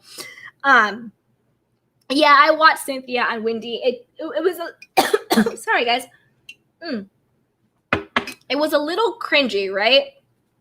It was a little cringy. It was almost like Cynthia was like begging to like keep her place and keep her spot on the show. Sorry. A little bit more water. So yeah, it was definitely cringy. Saw her on the show. She didn't announce that she was fired or anything, but I think she might be. What do you guys think, huh?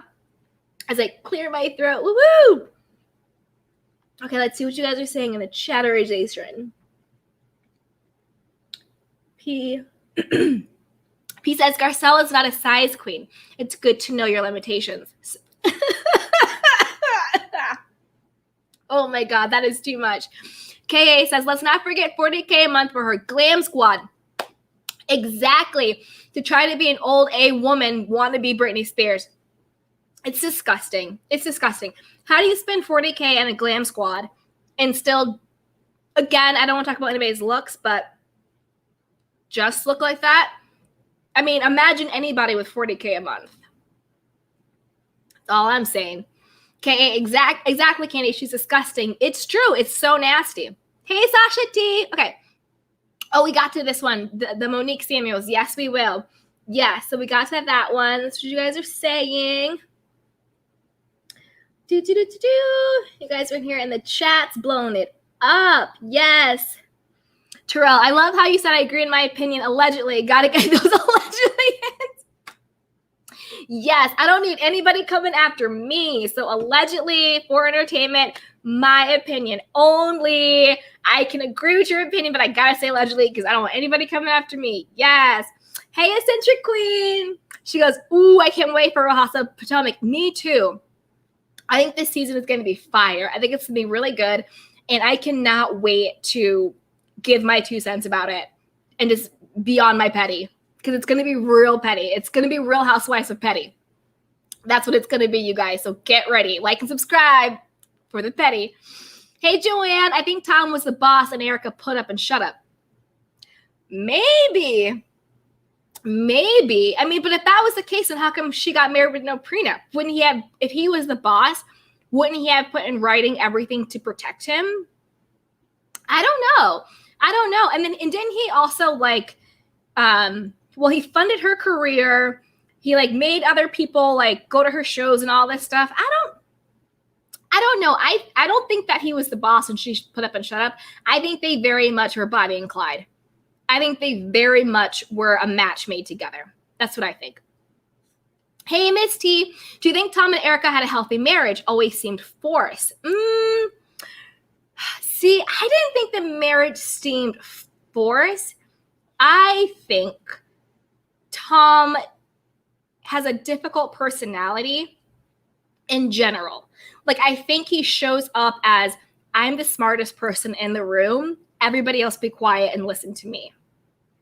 And I think he kind of has some type of personality disorder or something, allegedly my opinion, to have the capability, maybe the delusion of grandeur or some type of narcissism to have no conscience to steal from people.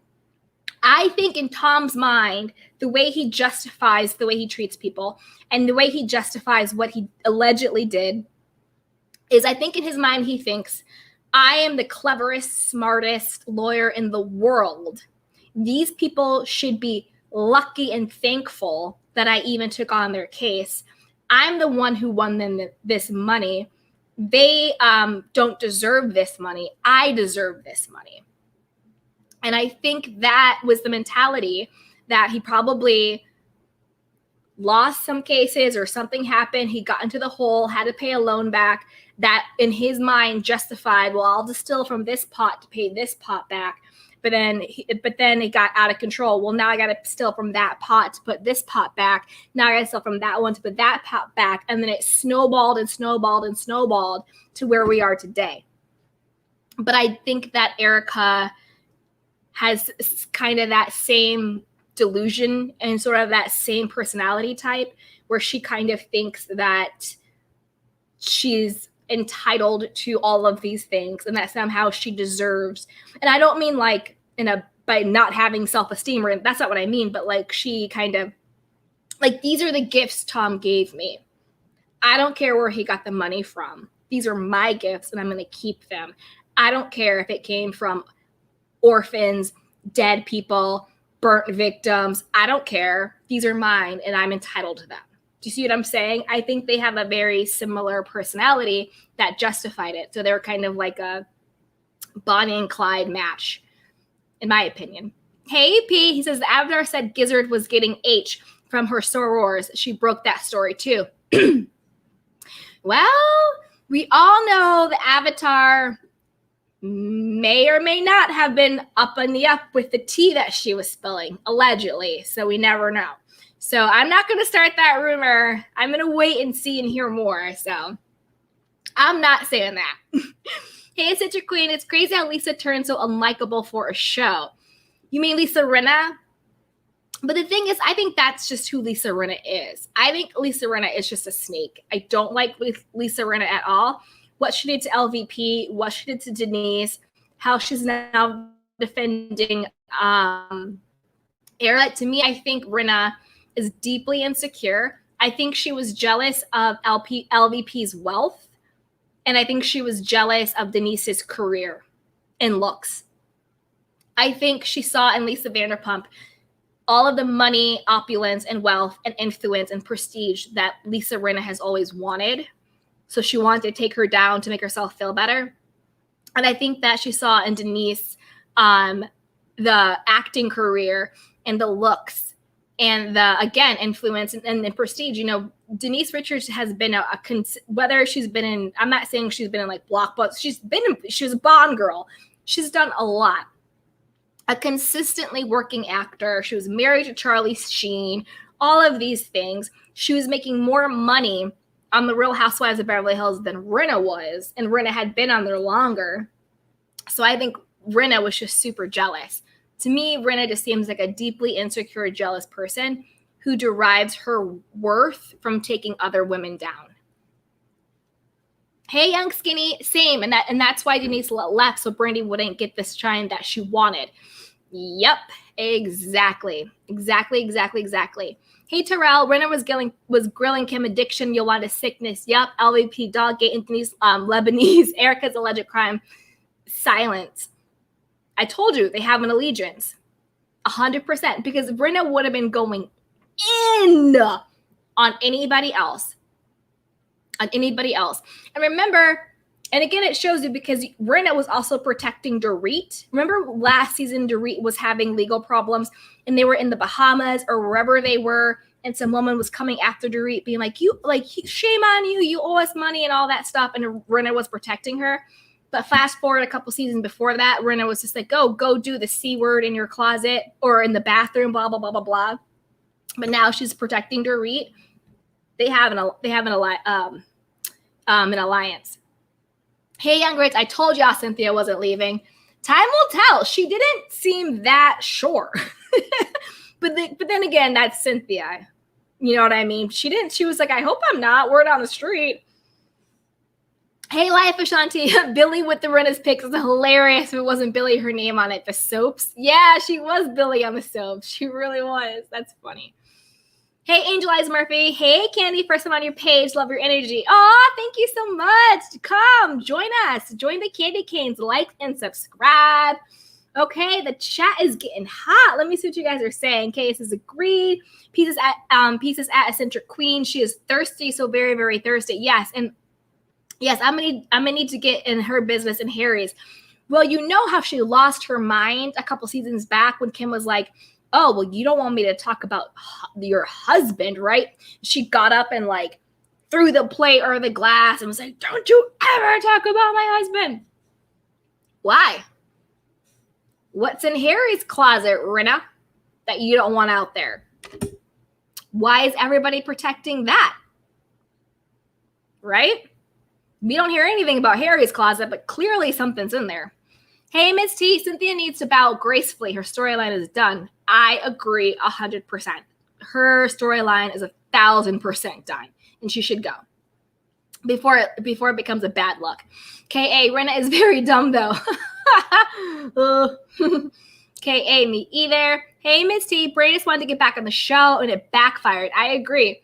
Hey, Mellow Drew, I can't do anything over 10 or under 6. Thank you for those measurements. Hey, Merlinda, I think Erika was aware of what Tom was doing all these years. How could she not? Most of these lawsuits are not new. Agreed. Maybe she thought that because she was not directly involved, she was safe. Not. Yeah. But I think that goes back to their hubris, right? Their pride. Where it's people who do these sort of scams, in their mind, they never think they're going to get caught. They think they're too smart to get caught. That's what they think in their mind. So they never thought they were going to get caught. And if they did get caught, they thought that they could talk their way out of it or blackmail their way out of it because they probably have dirt on all of these people, right? So people like that think that they will never be accountable. Ms. T says, facts at Terrell. Yes, yes, yes. P says, girth is better than length. Who are you telling? Hey, Angel Eyes Murphy. She could pay me $10 a month and look 50% better. Girl, join the club. Yes, I agree with you. I agree with you 100%. Hey, Miss T. Tom was so excited to have Erika on his arm. He really was. Hey, Yoni Ro. The short version is that Tom is a June Gemini. Very true. I'm not really sure what that means, but I think I agree with you. Hey, K.A., especially when she owns people's money. She showed up to a podcast through Glam Squad, and she was told it was only audio, but also had wardrobe. Weird. Yes, you're talking about the Heather McDonald Juicy Scoop podcast, right? Yeah. P at Yanni, bro. That explains it all. He's gross.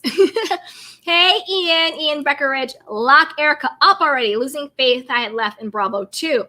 I mean, we went through the conspiracy theory and why I think Bravo is protecting her. Hey, Ian. Oh, yeah, he said lock up Erika already. Yes. Angel Eyes Murphy says true. P says that documentary stayed off wacky on purpose. Seeing Danielle's face in the intro scenes was a bit much.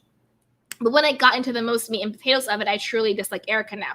Yeah, I can't roll with her because there's no justifying the way she's acting now. There's just no justification for it. Hey, Milky Deluxe. So I guess Rena won't be telling Erika to own it. She hasn't. But think about it. If it was anybody else, she would be going for their neck. But she's like, oh, Erika, you're right. Tom wore the pants in that. Girl, bye. Hey, Miss T. Lisa lost me when she put her daughter's issues on display. I know. She exploited her own children. Like, I'm sorry. Because her daughter at that point was 17, 18. Because she's what now? Now, like 19, 20 maybe? You don't do that to a child. You just don't. Hey, DGF67, have you not seen Harry Hamlin in Clash of the Titans? Fine. Harry Hamlin is fine. He is, but I'm sure there's something in his closet that Rena didn't want to get out. You do not go after husbands or whatever she was saying. Hey, Kay, I don't care for Rena either. She was totally jealous. Yeah, it's so obvious. She was definitely jealous, and she wanted to take everybody down to make herself feel better.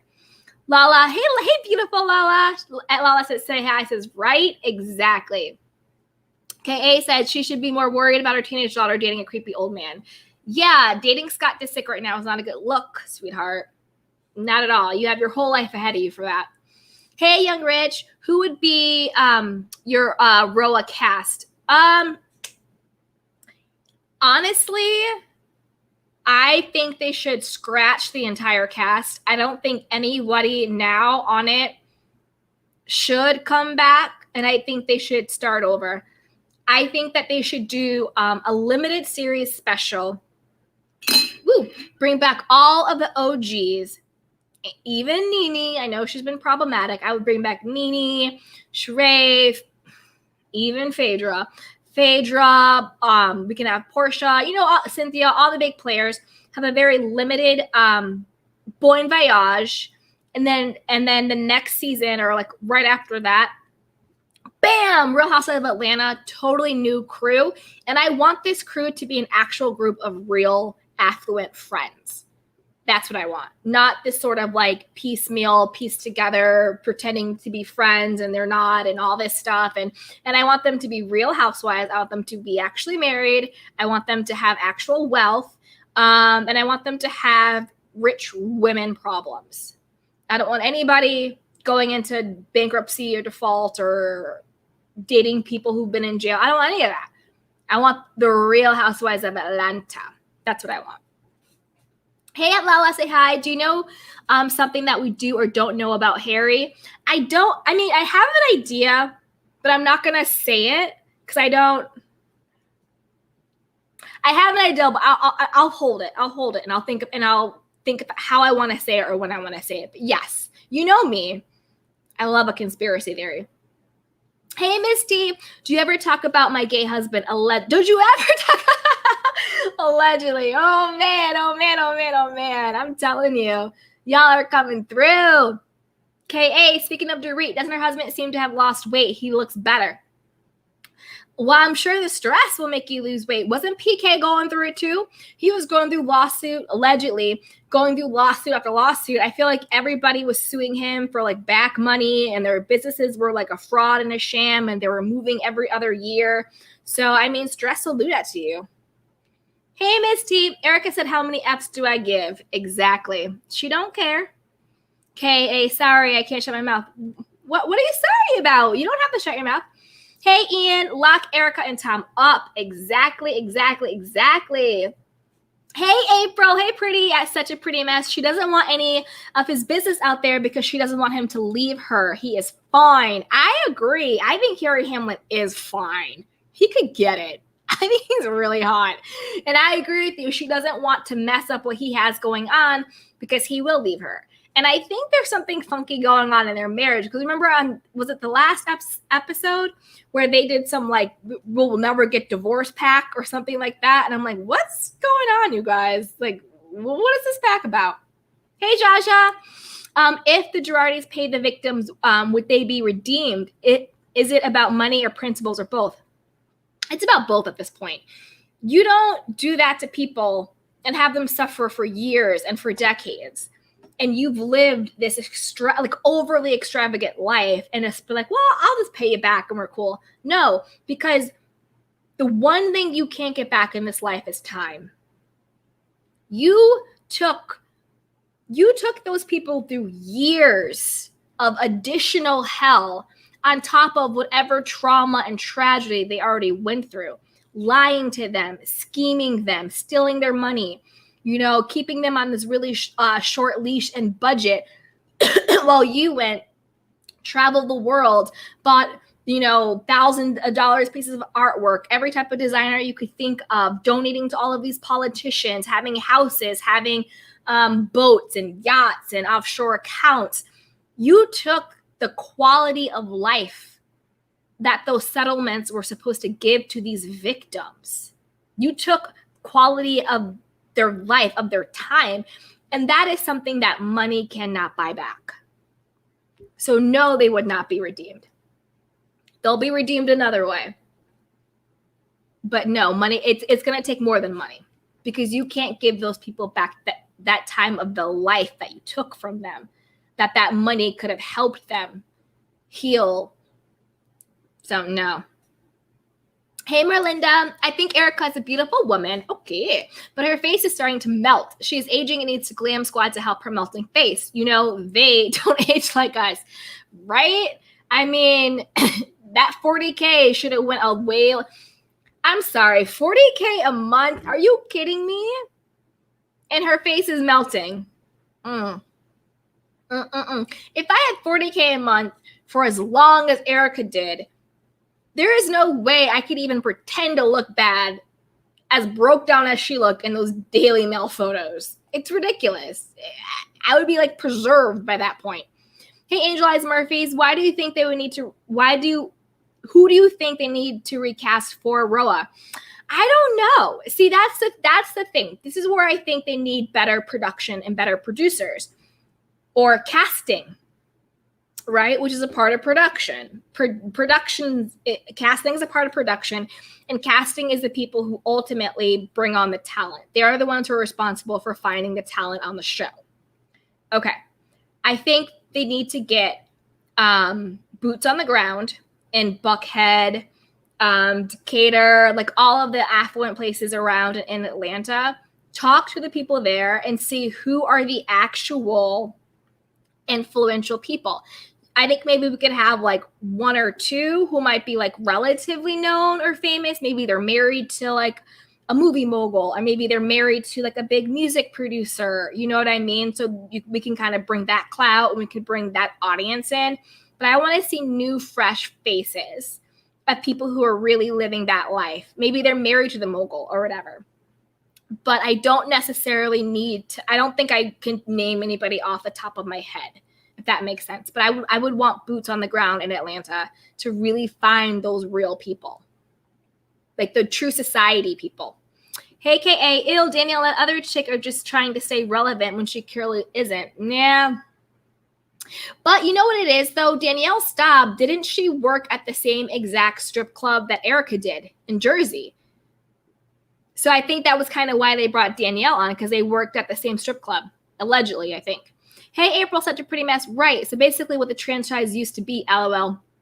Exactly. Hey, Merlinda, has anyone ever thought back on how Erika was introduced on the show? Do you think she and Yolanda were really friends? I do think her and Yolanda were friends because, again, I think Tom Girardi had that type of friends. Like David Foster, he's a player in Hollywood. He's a big music producer, and I think he does like movies and stuff like that. So he's a big player on the scene. So I do think they were really friends. I do. Hey, Yanni Rowe. It seems like the entire Real Housewives of Beverly Hills cast has had sketchy business dealings that haven't come on the show. Yeah, that's what I'm saying. They are all so protected. Like on every other franchise, all of their legal issues have been aired out on the show, all that stuff. But we didn't talk about Mauricio's lawsuits on the show, did we? We didn't talk about Dorit and PK's lawsuits on the show, did we? We're barely scratching the surface with this Tom and Erika Girardi thing. Right now, they're just talking about the divorce. So we'll even see if like the law issue even comes in, right? But on all the other franchises, their lawsuits and legal issues is like splayed front page. But when it comes to Real Housewives of Beverly Hills, we only know about the lawsuits because of social media and like the media itself. If we were only looking to the show, which is supposed to be a reality show, we wouldn't know about any of their legal issues. So to me, that's a disconnect right there. How can you say this is a scripted reality show when I can go Google your name and have 20 different lawsuits come up, but then on TV, I see you out here acting like you don't have a care in the world. Make it make sense. Hey, Miss T, what happened to the OG Housewives season? That would be good. Yeah, I think that would be good. I think I wouldn't want a full season. I would want like a special. 3 to 4 episodes, bon voyage, and then the next season come back brand new with a really strong new cast. Because think about it. Who on Real Housewives of Atlanta now, storyline or life, do you actually want to see?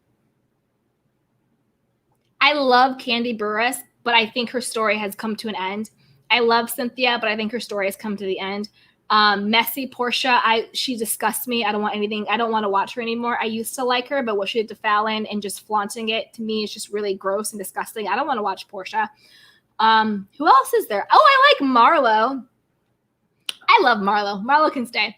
I love Marlo. Kenya needs to get her own little show spinoff doing whatever Kenya does. I don't think she needs to stay on the Real Housewives of Atlanta, though. Not after the whole Mark and all that stuff. And I can't really think of anybody else. Hey, DJF67. Lisa ruled daytime as Billy on Days of Our Lives and nighttime on Melrose Place. She was gorgeous. The lip thing was ridiculous and odd. Yeah. I mean, she ruled during those days, but think about it, though. Denise, like, these are actresses who came up during the same time. Denise Richards versus Lisa Rinna when it comes to an acting career. Denise Richards, right? So I think Rinna wanted the career that Denise got. Hey, Aaron Rich, was Doritos restaurant's name again? Oh, it's like Pica Dubayo, Pica Babello. What was it called? Like Pica Babala. It was something like that, and it was supposed to be like Italy inspired, but it was just a bunch of lemons. So yeah. Hey, Joanne. Erika said on the Wendy show a year ago that no prenup was done because Tom is smart and powerful and would tear it up in court. Yeah, that's a great story to say, right? But my point is the opposite of that. If Tom is so smart and he's such a powerful lawyer, why didn't he have an ironclad prenup in place to protect him and make it very clear these are the things that Erika has to do or not do in order to get X, Y, and Z after this amount of time? If you are this high-powered, smart lawyer, to me, the first thing you would have done would be to put together an ironclad prenup. Because a prenup is supposed to protect both parties, particularly the party with the most money. Not having a prenup actually, especially in California, which is like common property state, or common property state and all that stuff, not having a prenup actually makes Erika more powerful in a divorce. If there is no prenup, I'm coming for half. I want 50%. So that's why I'm saying none of it's not tracking. It's not making sense. If you are this super intelligent lawyer, the first thing you do is contract up, prenup up. We stay together for 5 years, you get this. We stay together for 10, we get this. Infidelity clause, child clause, blah, blah, blah, blah, blah, blah, blah, blah. Especially in Hollywood. A prenup actually protects the person with the most money, and then the person with the least money is able to negotiate up front so they don't get left out in the cold. But if you don't have a prenup, you can say, I want half. Right? Maybe I'm wrong. You guys let me know. Okay, I want to get to some people I haven't heard from yet. Hey, the Malibu Wolf, because, hey, Candy, remember when Erika said she was an informant for the FBI? Do you think she read it on Tom? No, I don't think she read it on Tom, because I think her and Tom are actually in love in their mind, what love is. I don't think she read it out Tom. I think she would have kept riding with Tom, making all the money she wanted to make and doing everything she wanted to do if it hadn't come out. I don't think she read out Tom. Maybe somebody else, but I don't think she did Tom. Let's see. KO goes Portia down. Angel Eyes Murphy goes delusion. The people eat, sleep, and drink delusion. It's like air. They can't live without it. We're also about Beverly Hills air privilege. Very, very true. Very true. Hey, Joanne. I think Erika did what she was told to do because Tom held the purse strings. I think she resents the position Thomas put her in, and they will not get back together. I don't think they're going to get back together because I think the legal stuff is really about to go down. And so I don't think they're going to get back together, but I do think it's because of the legal stuff. Because if you think about how Erika has talked about Tom in the past, literally how she was talking about Tom in the last episode. Oh, he's a workhorse. He likes to work. That's why I love Tom. He just lets me be me. Like all this stuff. I think literally all of this was just a scheme they put together. Straight down to it. I think they got together. They sat around at the kitchen table and put together a whole scheme trying to protect their assets, protect their money. Tom's older. He'll take the L if it goes to that. Try and say Erika knew nothing so she can go on and recoup the money that they are hiding. Allegedly. That's what I think. Hey, Miss Mac. Hi, Candy. Have you kept in mind of the time when Tom met Erika? He didn't view her as a threat, and his narcissism probably led him to believe that he could beat her in court if she did try for half. True. That is very true. I agree with that. I agree with that too. But I still think a hotshot lawyer wouldn't get married without a prenup. I mean, I know that he's done that in the past because I think he's been married. Wasn't she his third wife? Okay. She's his third wife, I think. And he was married to a woman with no prenup. And it took them longer to clean up their divorce than they were married. I want to say they were married for 3 years, and it took them 4 years to get divorced. After going through that hell, why wouldn't you get a prenup the third time around? So, I mean, things just aren't making sense, right? Hey, Yanni Rowe, I still find it where Kyle has moved like every year as if they live in an apartment where the rent keeps going. They all keep moving. Dorit has moved every season. Wasn't she renting a house? And don't they all live in Encino now? I'm sorry, but Encino, I live in LA. Encino is not Beverly Hills. Wasn't at one point the only housewife living in Beverly Hills was Lisa Vanderpump? Everybody else lived in like the Valley and Encino and other places. Hey, P. Good points, Candy. Well, people have prenups. It's understood. Initial prenup, update prenups, post-nup. That's what I'm exactly. Wealthy people on the up and up, when they are about to do any type of transaction, and I'm sorry, but a marriage in this day and age, and from marriage from conception to today, is a contract. It's an agreement between two people. When wealthy people do that, they lawyer up, they prenup up, and they get their contracts together. And wealthy people do that. You're exactly right. Initial, they update it throughout. Because think about, you guys watch Potomac, right? Ashley and Michael, they had a prenup, and then once he was dipping and doing it with anybody and everybody in Potomac, she was like, can we update this prenup? Right? She was like, let's update this, because that's what wealthy people do. They have their contracts. It is what they do. Hey, Tuna says, good night to you, Candy. I love you. Mwah! Good night, sweetheart. I love you too. Hey, Miss T, Erika isn't stupid. She'll let Tom change her lifestyle. Oh, Erika is definitely not stupid. Definitely not stupid. No. She is smart. She got exactly what she wanted. Exactly what she wanted. Hey, Jaja L. She goes, I thought they lived in Brentwood or Calabasas. No, they live in Encino. Brentwood is a very nice neighborhood, and Calabasas is also a very nice neighborhood. Calabasas is where the Kardashians lived initially. Now I know they all have like multiple homes elsewhere, but Calabasas is like the Kardashian area. Brentwood is also a very nice area, but they live in Encino. Let's see what you guys are saying. Miss T, Tom and I just got married on the fly. It's odd. They did. It was like not justice of the peace, but something like that. It was very, very weird. Hey, Miles, will you be watching Big Brother? Do you want to know something? I have never seen an episode of Big Brother. Ever. I don't even know what it's like. Like, is it just like people living in a house and they have like a camera on them? Is it like eliminations? I don't know. I've never seen Big Brother. Hey, Yanni. So goes, it isn't chess when you're married to a perv. That's where the game is over. Yeah.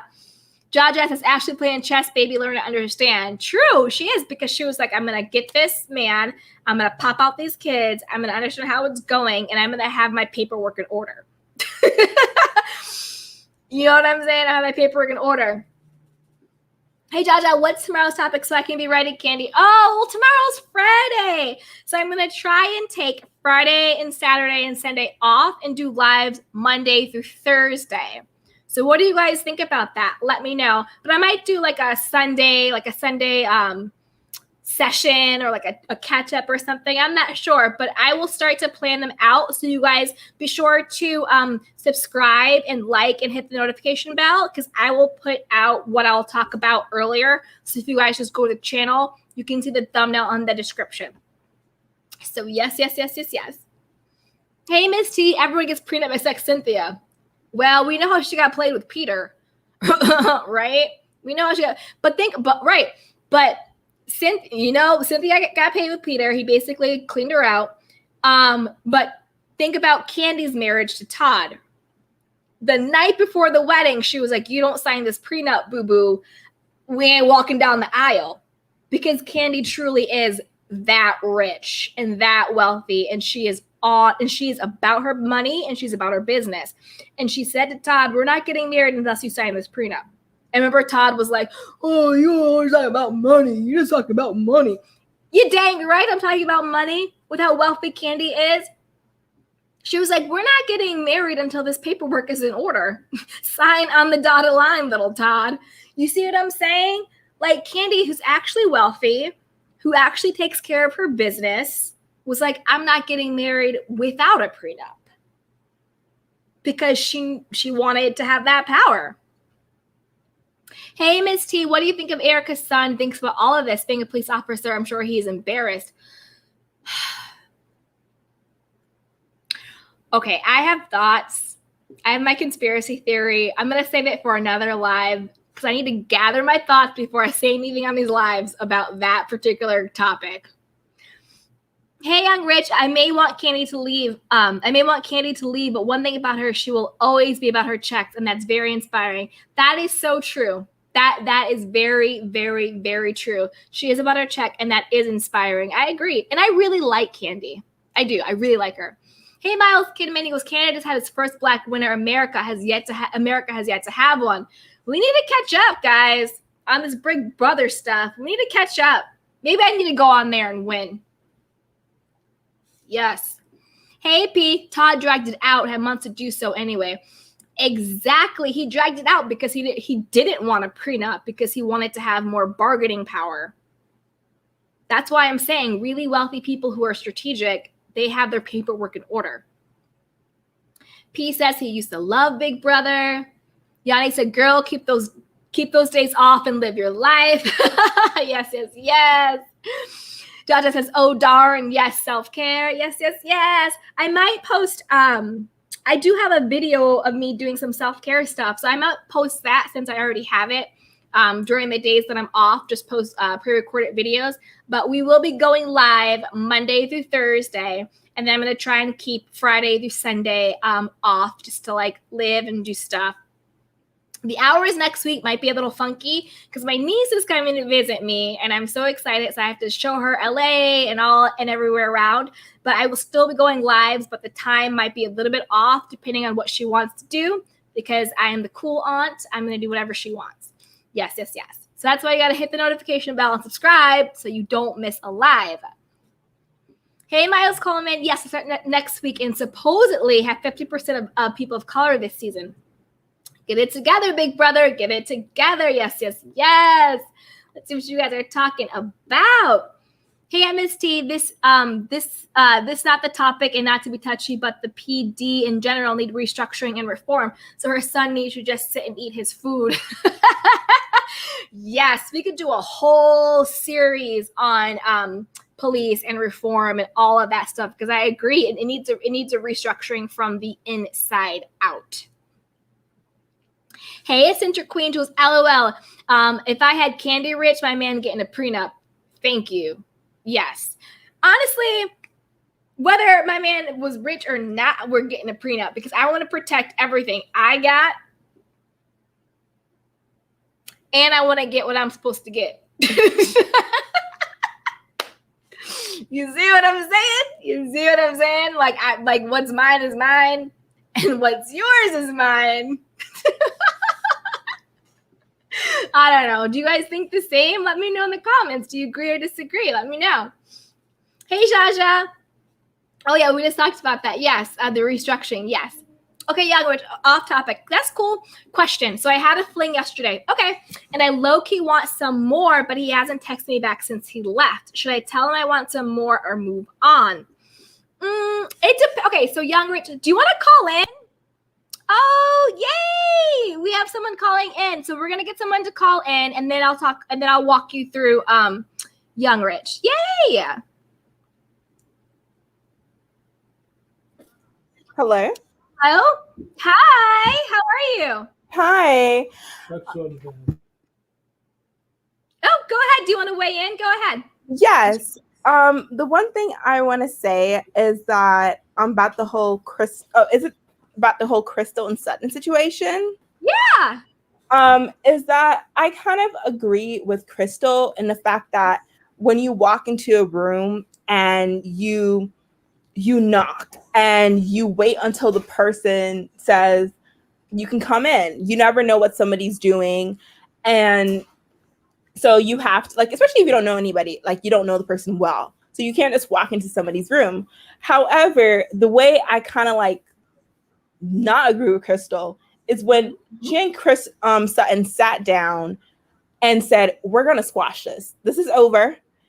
And even though somebody comes to you and says, hey, like, you know what happened? You could have been like, I don't want to discuss it. It's over. We discussed it already.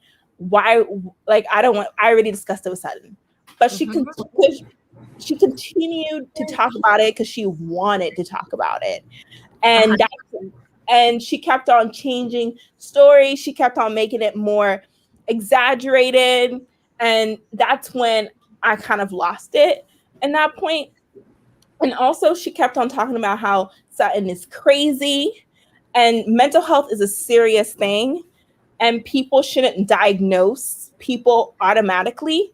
And she kind of like discussed how, and she kind of like nonchalantly dismissed Sutton's excuse. Even what Sutton said dismissed her was absolutely wrong, but she didn't take into consideration that Sutton is at a moment she's very angsty because she's doing a transition. She didn't take that into consideration. But then she talked about her eating disorder, which is a big deal. But then she said that's why I was acting that way, as an excuse for her behavior. So I think she wants people to be like, oh my, like this is a big deal. But she can't take what Sutton says, which what Sutton did was incorrect, but she can't take it as an excuse or in a way she couldn't like appreciate it. 100%. I agree with you 100%. Like, I definitely agree that Crystal opened up about her eating issues as a way to give her cover for her overreaction. Instead of just saying, you know, when Sutton came in, it triggered me. I overreacted because of what I don't think it was anything to do with her eating issues, why she overreacted. I think whatever the reason was, she's covering for it. Maybe she just had an overreaction. She's embarrassed. Because to me, Crystal seems very ego-based. So she doesn't want anybody to see her like off her game. So she didn't want to admit that. And I agree, like you don't walk into somebody's room unless they invite you in. But she did knock. It was a girls' weekend. She popped in and popped out. They had been drinking. I don't think she had any like ill intent. And like to your point, you know, when Crystal's like, oh, you're manic and you're crazy and you're creepy and all that stuff, knowing that Sutton had told her that her dad died by the S word, you know what I mean? That's very triggering. Yeah. Yes. I think it's very triggering. At first I liked Crystal, but now I'm kind of like questioning her. Like, what is she doing? Like, is she trying to be one of these girls attacking the weakest link? Like, what is she trying to do? Like, I get it. When Sutton basically disrupted her and basically kind of like said, I completely understand that was absolutely wrong. And the whole I don't see color thing was that's not correct. But the whole entering the room, that was when I was like, I think she's shipping. And I think that she's taking that conversation that she had with Sutton before, and she's still thinking about it. You know, like she didn't put it to rest. So everything that Sutton's gonna do to her is gonna do something. Sutton can breathe the wrong way, and she's gonna be like, oh my, because she doesn't like Sutton. Yeah, she doesn't like Sutton, and I think that it's like mean girl mentality, right? So I think she uses being mean to Sutton and making Sutton the butt of the joke as a way to earn her cool brownie points at the mean girl table. Do you know what I mean? I think so. Like she plays to like Rinna and to Kyle and to Dorit and to Erika by saying like, oh, Sutton this, Sutton that, blah, blah, blah, blah. Like, I'm the cool one. I'm the one you want to bring into your circle. Sutton's the weird, wacky one. I think it's very, very strategic. And Crystal is also conflating so many different issues. It's like, yes, when Sutton said, I don't see color, that's wrong on so many levels. But I think her intention, I think what she meant by that, and from the not decade, but like from the time that she was brought in, I think when she meant by I don't see color, in her mind, she was saying like, I think everybody's equal. Like, you know, Garcella's Black and I love Garcella and she's my friend and you're Asian and I like you. And like, when I go out, I try not to see color. I think that's what she was saying. I think it goes to lived experience. So Sutton doesn't have the lived experience of what it means to be Black, Asian, Indian, other, minority in this world, but particularly in America. So when you say I don't see color, it dismisses our experience that we have of being targeted because of our color, right? So, but I don't think that's what she meant. So I think that Crystal going after her and Sutton also came out and said, I know what I said was messed up. It wasn't my place. I should have backed out and just listened. she owned it up to it. You know what I mean? She didn't double down. She apologized and she's trying. So I definitely think Crystal was trying to have a moment and she was using Sutton as a scapegoat. Yeah, I think she's trying to get at the weakest link. And she was she can't go after Garcelle. She can't go after, like, because Garcelle won't let her go after her. She can't go after Erika. I don't know. Like, I just feel like it's, and also I would say Kyle kind of put her in her hand, because she was the one that brought it up. Kyle discussed it with Dorit, and then Kyle went to Sutton, said that Crystal was talking to Dorit, so that everybody know that it kind of like put a bug in Sutton's ear, and then Kyle just held her hand, and she was like, "Oh, let's talk about this." Like, so I see Kyle doing stuff back there. But I like that Kyle did, though, because I think what Kyle was saying was, girl, you need to know that you think this is put to bed, but Crystal is going around telling people that you violated her. Yeah. And in 2021, and in this climate, accusing somebody of violating you can be very, very detrimental. Yeah. Whether or not it happened, we live in cancel culture, everything that's going on right now. Saying that another person violated you, I know it's a reality show, but it is still at the workplace, is a very big thing to say. So I actually like that Kyle had Sutton's back and went to her and was just like, we need to clean this up. Yeah. Because that's a bigger thing than just like, oh, she was gossiping about you. She was talking trash about you. She doesn't like you because you're wacky. She doesn't like you because of this, blah, blah, blah, blah, blah. But when she used the word violate, it took the conversation to a different level. So I think Kyle had to say something to her so that she could clean it up. Because if somebody was going around telling people that I violated them, what do you think when somebody says that? Like somebody like, what I mean? Yeah, it's a very invaded the privacy. Yeah, it's very different to say, "Oh my God, girl, I was in my room and like this weird girl walked in. I didn't even hear her knock, and she walked in and then she walked out. She's so weird." That's one thing. But if I'm like, "Yo, girl, this girl walked into my room. I was naked and she violated me." Yeah, that's a completely different conversation. And I feel like it has to do maybe like, I don't know. Like, I have two theories. Mm-hmm. First, the producers, I could like, because when Sutton went, I remember clearly Crystal was talking trash about Sutton before she came in. And she was walking up and down her room talking trash, and maybe she thought like, oh, like Sutton was coming, let me let me do this. Or it can be about her body dysmorphia. It can be like, oh, I was naked and I don't want anybody to see me. And that's why she clenched like she was saying, she said she basically sat on the floor and because she was scared. Like, so like it can be, those can be the two things. Maybe she felt violated because that was her own perspective, but that's not what actually happened. Like, she was not. Exactly. Those are two things. Like, you're not violated. Maybe you felt that, but it was not the truth. Yeah, it wasn't the truth. And that's the thing, like, feelings aren't fact. And that's why I would have respected Crystal if what she said was, when Sutton came in my room, I didn't know she was coming in and I was naked. That triggered me. Yeah. That gave me a reaction and that made me feel a certain way, not Sutton violated me. Because that is putting the action on Sutton. Exactly. Rather than owning what your reaction was. Exactly. And I agree. I think she was probably scared that Sutton overheard her talking crap. B, I think she was just embarrassed that she was naked. And she walked in. I think if she had probably been like full clothed and maybe she wasn't talking crap, it would have went down totally different. But to me, I think Crystal's a person who really cares about what people think of her.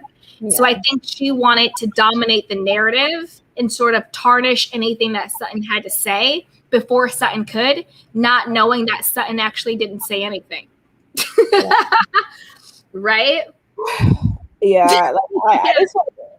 I don't know. Like, I don't want them to be talking about the coat anymore. Like, I feel like it should have been done. And I kind of do agree with the way Sutton, like Crystal kind of wanted everything to be like, oh, like we came together and we agreed for everything, like let's squash it here. But she wanted Sutton to be like, oh, we're not talking about it. But Sutton was like, hey, no, you're the one who's talking about it. I'm gonna make them know, like, what you said to me was wrong, what you did to me was wrong.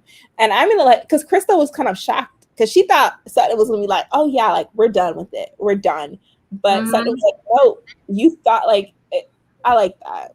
Yeah, I like it too. And I think, and that's again why I'm happy Kyle said something, because I think Kyle was the one who really told her, you need to clean up this like violation thing. So that's why when Sutton sat down and she was like, okay, well, like while we're on the topic, yes, don't say I violated you. That's a big word, because Sutton came in with the agenda of we need to clean that up.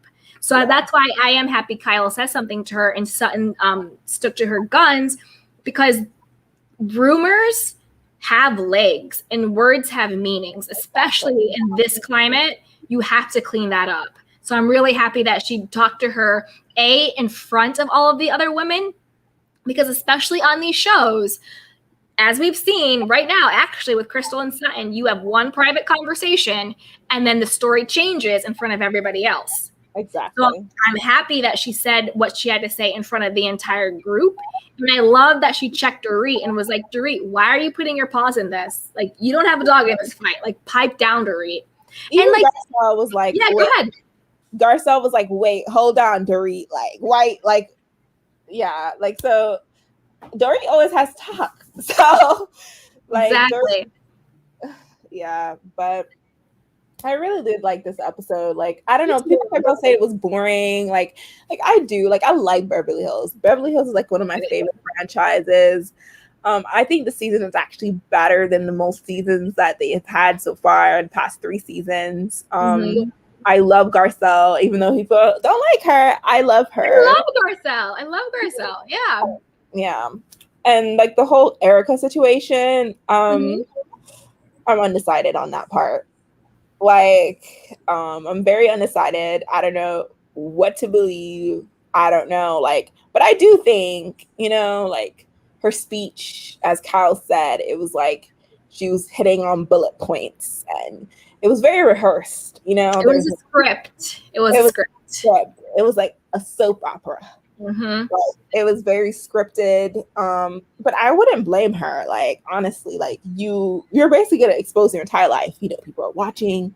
So you have to be very strategic the way you do stuff. And the way she was talking about like, oh, like moving, I had my moving. These things have to be months in advance or weeks in advance. Like, it's not something like you just decide like bang.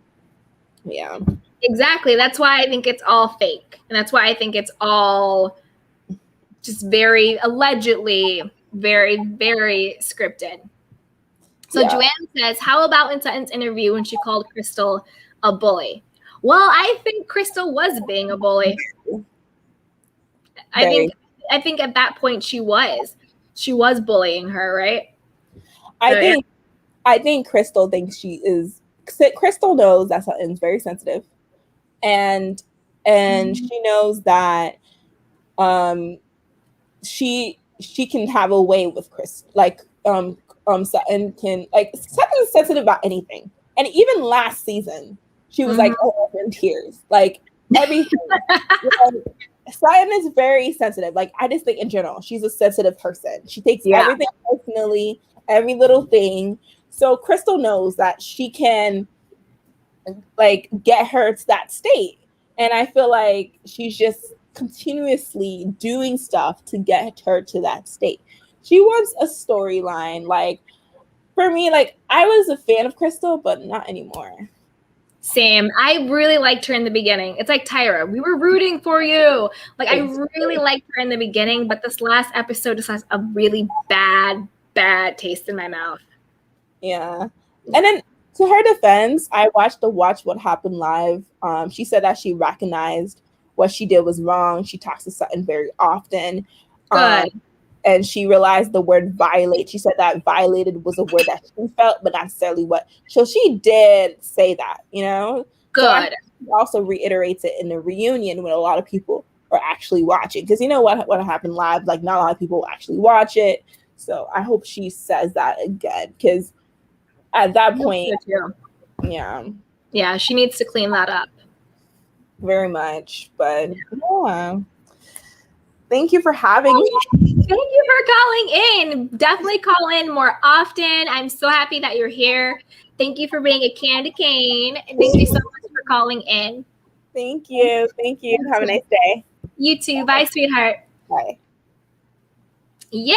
Thank you so much for calling in, Bella21 forever. So you guys, we have been on here for 2 hours and 20 minutes. We are about to wrap things up so I can go eat some dinner. So yeah, thank you guys so much for joining me during this live. Love you guys. Love my candy cans. Be sure to like and subscribe to this. Hit that notification bell so you get it when we go live.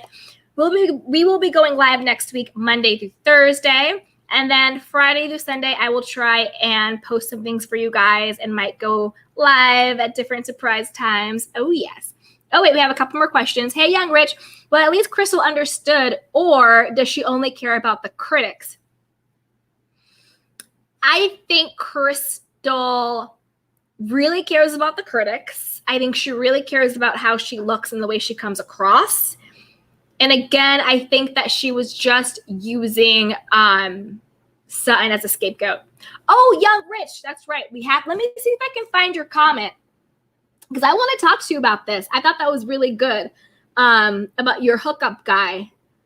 I'm not going to forget that. Oh, hey, Shelly McNeil. He goes, Crystal is kind of weird. She reminds me of somebody who endangers black men and have a whole Emmett Till situation. I'm violated. I mean, where is the lie? Hey, Miss T, Crystal definitely likes to control the narrative, not cold treat Sutton that way. Exactly. Crystal, Jaja says Crystal is just a bad ad. When I saw her interactions at first, I was like, ugh, maybe be a hit and miss this season watching. They're grasping at straw since LVP dipped. Kathy versus Kyle versus Kim will get me back on it. Yes. Okay, I'm going to find your comment, Young and Rich. Oh, okay. So Young Rich says, off topic question. So I had a fling yesterday and I low-key want some more, but he hasn't texted me back since he left. Should I tell him I want some more or move on? Okay, so when you say texted you back, so he left and you text him as, I say there's no harm in texting him again. I think, especially if it's just a fling. So if he does ghost, who cares? But if he doesn't, then like, why not initiate? But maybe not ask him if he wants more. Maybe do like some type of follow-up questions, like, you know, like, hey, like, how was your day? Or, you know, share some type of like inside joke. But if you want more, then why not ask for what you want? You know, just be real about it. If it's just a fling and you really just want to have fun, then ask for what you want. Worst case scenario, he doesn't respond. Oh, well, you're in the same exact position you're in. But I wouldn't say necessarily need to move on. I would wait, though. I would give it some breath. Like, you know, it's like, it says like the 3-day rule. I would wait 3 days. Give it some time to breathe. Let him miss you a little bit. And then if you haven't heard from him in 3 days or so, then yeah, it's fine. But only reach out once. Wait the 3 days. Reach out. Something cute. Keep it light. Keep it very cute and light. And see what he says. If he's responsive, then great. And if not, then his loss. But I would wait. Give it about 3 days. And if you haven't heard it back in 3 days, there's no problem in reaching out. Keep it light and keep it cute. But just the once. And then wait for him to respond to you after that. And if he doesn't, then his loss. But if not, whatever. So let's see what you guys are saying. Joanne says, I say wait a day or two. Exactly. Yes, definitely wait a day or two. Joanne says, hey, Young Ritsky, in my opinion, just text this guy and thank him for a nice time. Yeah, keep it light, keep it cute. Tell him you enjoyed it and leave it at that. Let him ask for more, especially if you like him. Yes. Yes, I agree with that. Keep it light, keep it cute. Like I said, don't initiate the coming back and all that stuff. You kind of want to allude to it in a sexy, flirty way. but you don't want to be like the aggressor, right? You kind of want them to, you want some mystery about it. You want some mystery. You kind of want them to like have to work a little bit for the prize. Let's see what you guys are saying. Joanne says Sutton, #menopause. I can relate. Find myself getting teary over a sad country song. Well, I am not in menopause and I still can relate. Joanne says, we love you. Oh, I love you too. Mwah. And then the other Joanne says, good advice. Thank you. Yeah, I say wait about 3 days, then send a flirty, cute text alluding to it. But then after that, let him work for it. Hey, I'm Rich. Okay, I'll hold out 3 days and I'll try not to be extra. Y'all, laughing my ass off. Yes, yes. This is my thing. Always remember you're the prize and you're the one that needs to be won. I'm not saying play any type of unhealthy games, but I think it's okay to play healthy games. You know what I mean? Like you wait a little bit, text them back, see what they say, like all that stuff. It's kind of sexy. It's fun. It's flirty. Like, why not? So yeah, so that's what I say. Have fun with it. And always remember you are the prize. And don't be scared to ask for what you want in a sexy way. You know what I mean? You don't want to be like Wendy Williams and Gary Owens. I don't mean ask for what you want like that. That's not, did you guys see that? That is not what I mean by ask for what you want. I mean, you want to be a little sexy, a little mysterious, but you know what I mean? You're kind of leaving the door open. So wait about 3 days, send a very flirty text, and then be open and receptive and see what he says. Okay, guys, now we're really pushing it. We have been here for 2 hours. Almost 2 hours and a half. So I'm going to go eat and get ready for the weekend. So I love you, Candy Canes. Thank you, everyone, for showing up.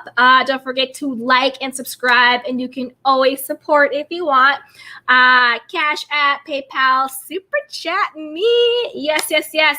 Mwah. I love you guys. Everybody be safe and be well, and I will see you guys next time. I see everybody saying bye. Hey, Joanne. Yes, yes, yes. Not Gary. Did you see it? It was like when shooting your shot goes wrong. It was really, really sad. Poor Miss Wendy. Hey, Miles. We will miss you. Oh, I miss you guys too, but I will be back and I will be live first thing on Monday. I will be uploading some videos over the weekend. Hopefully, I don't want to promise, but that's my plan. But we'll be back with more. And I love you guys. You guys all be safe. Have a great weekend. I love you. Bye.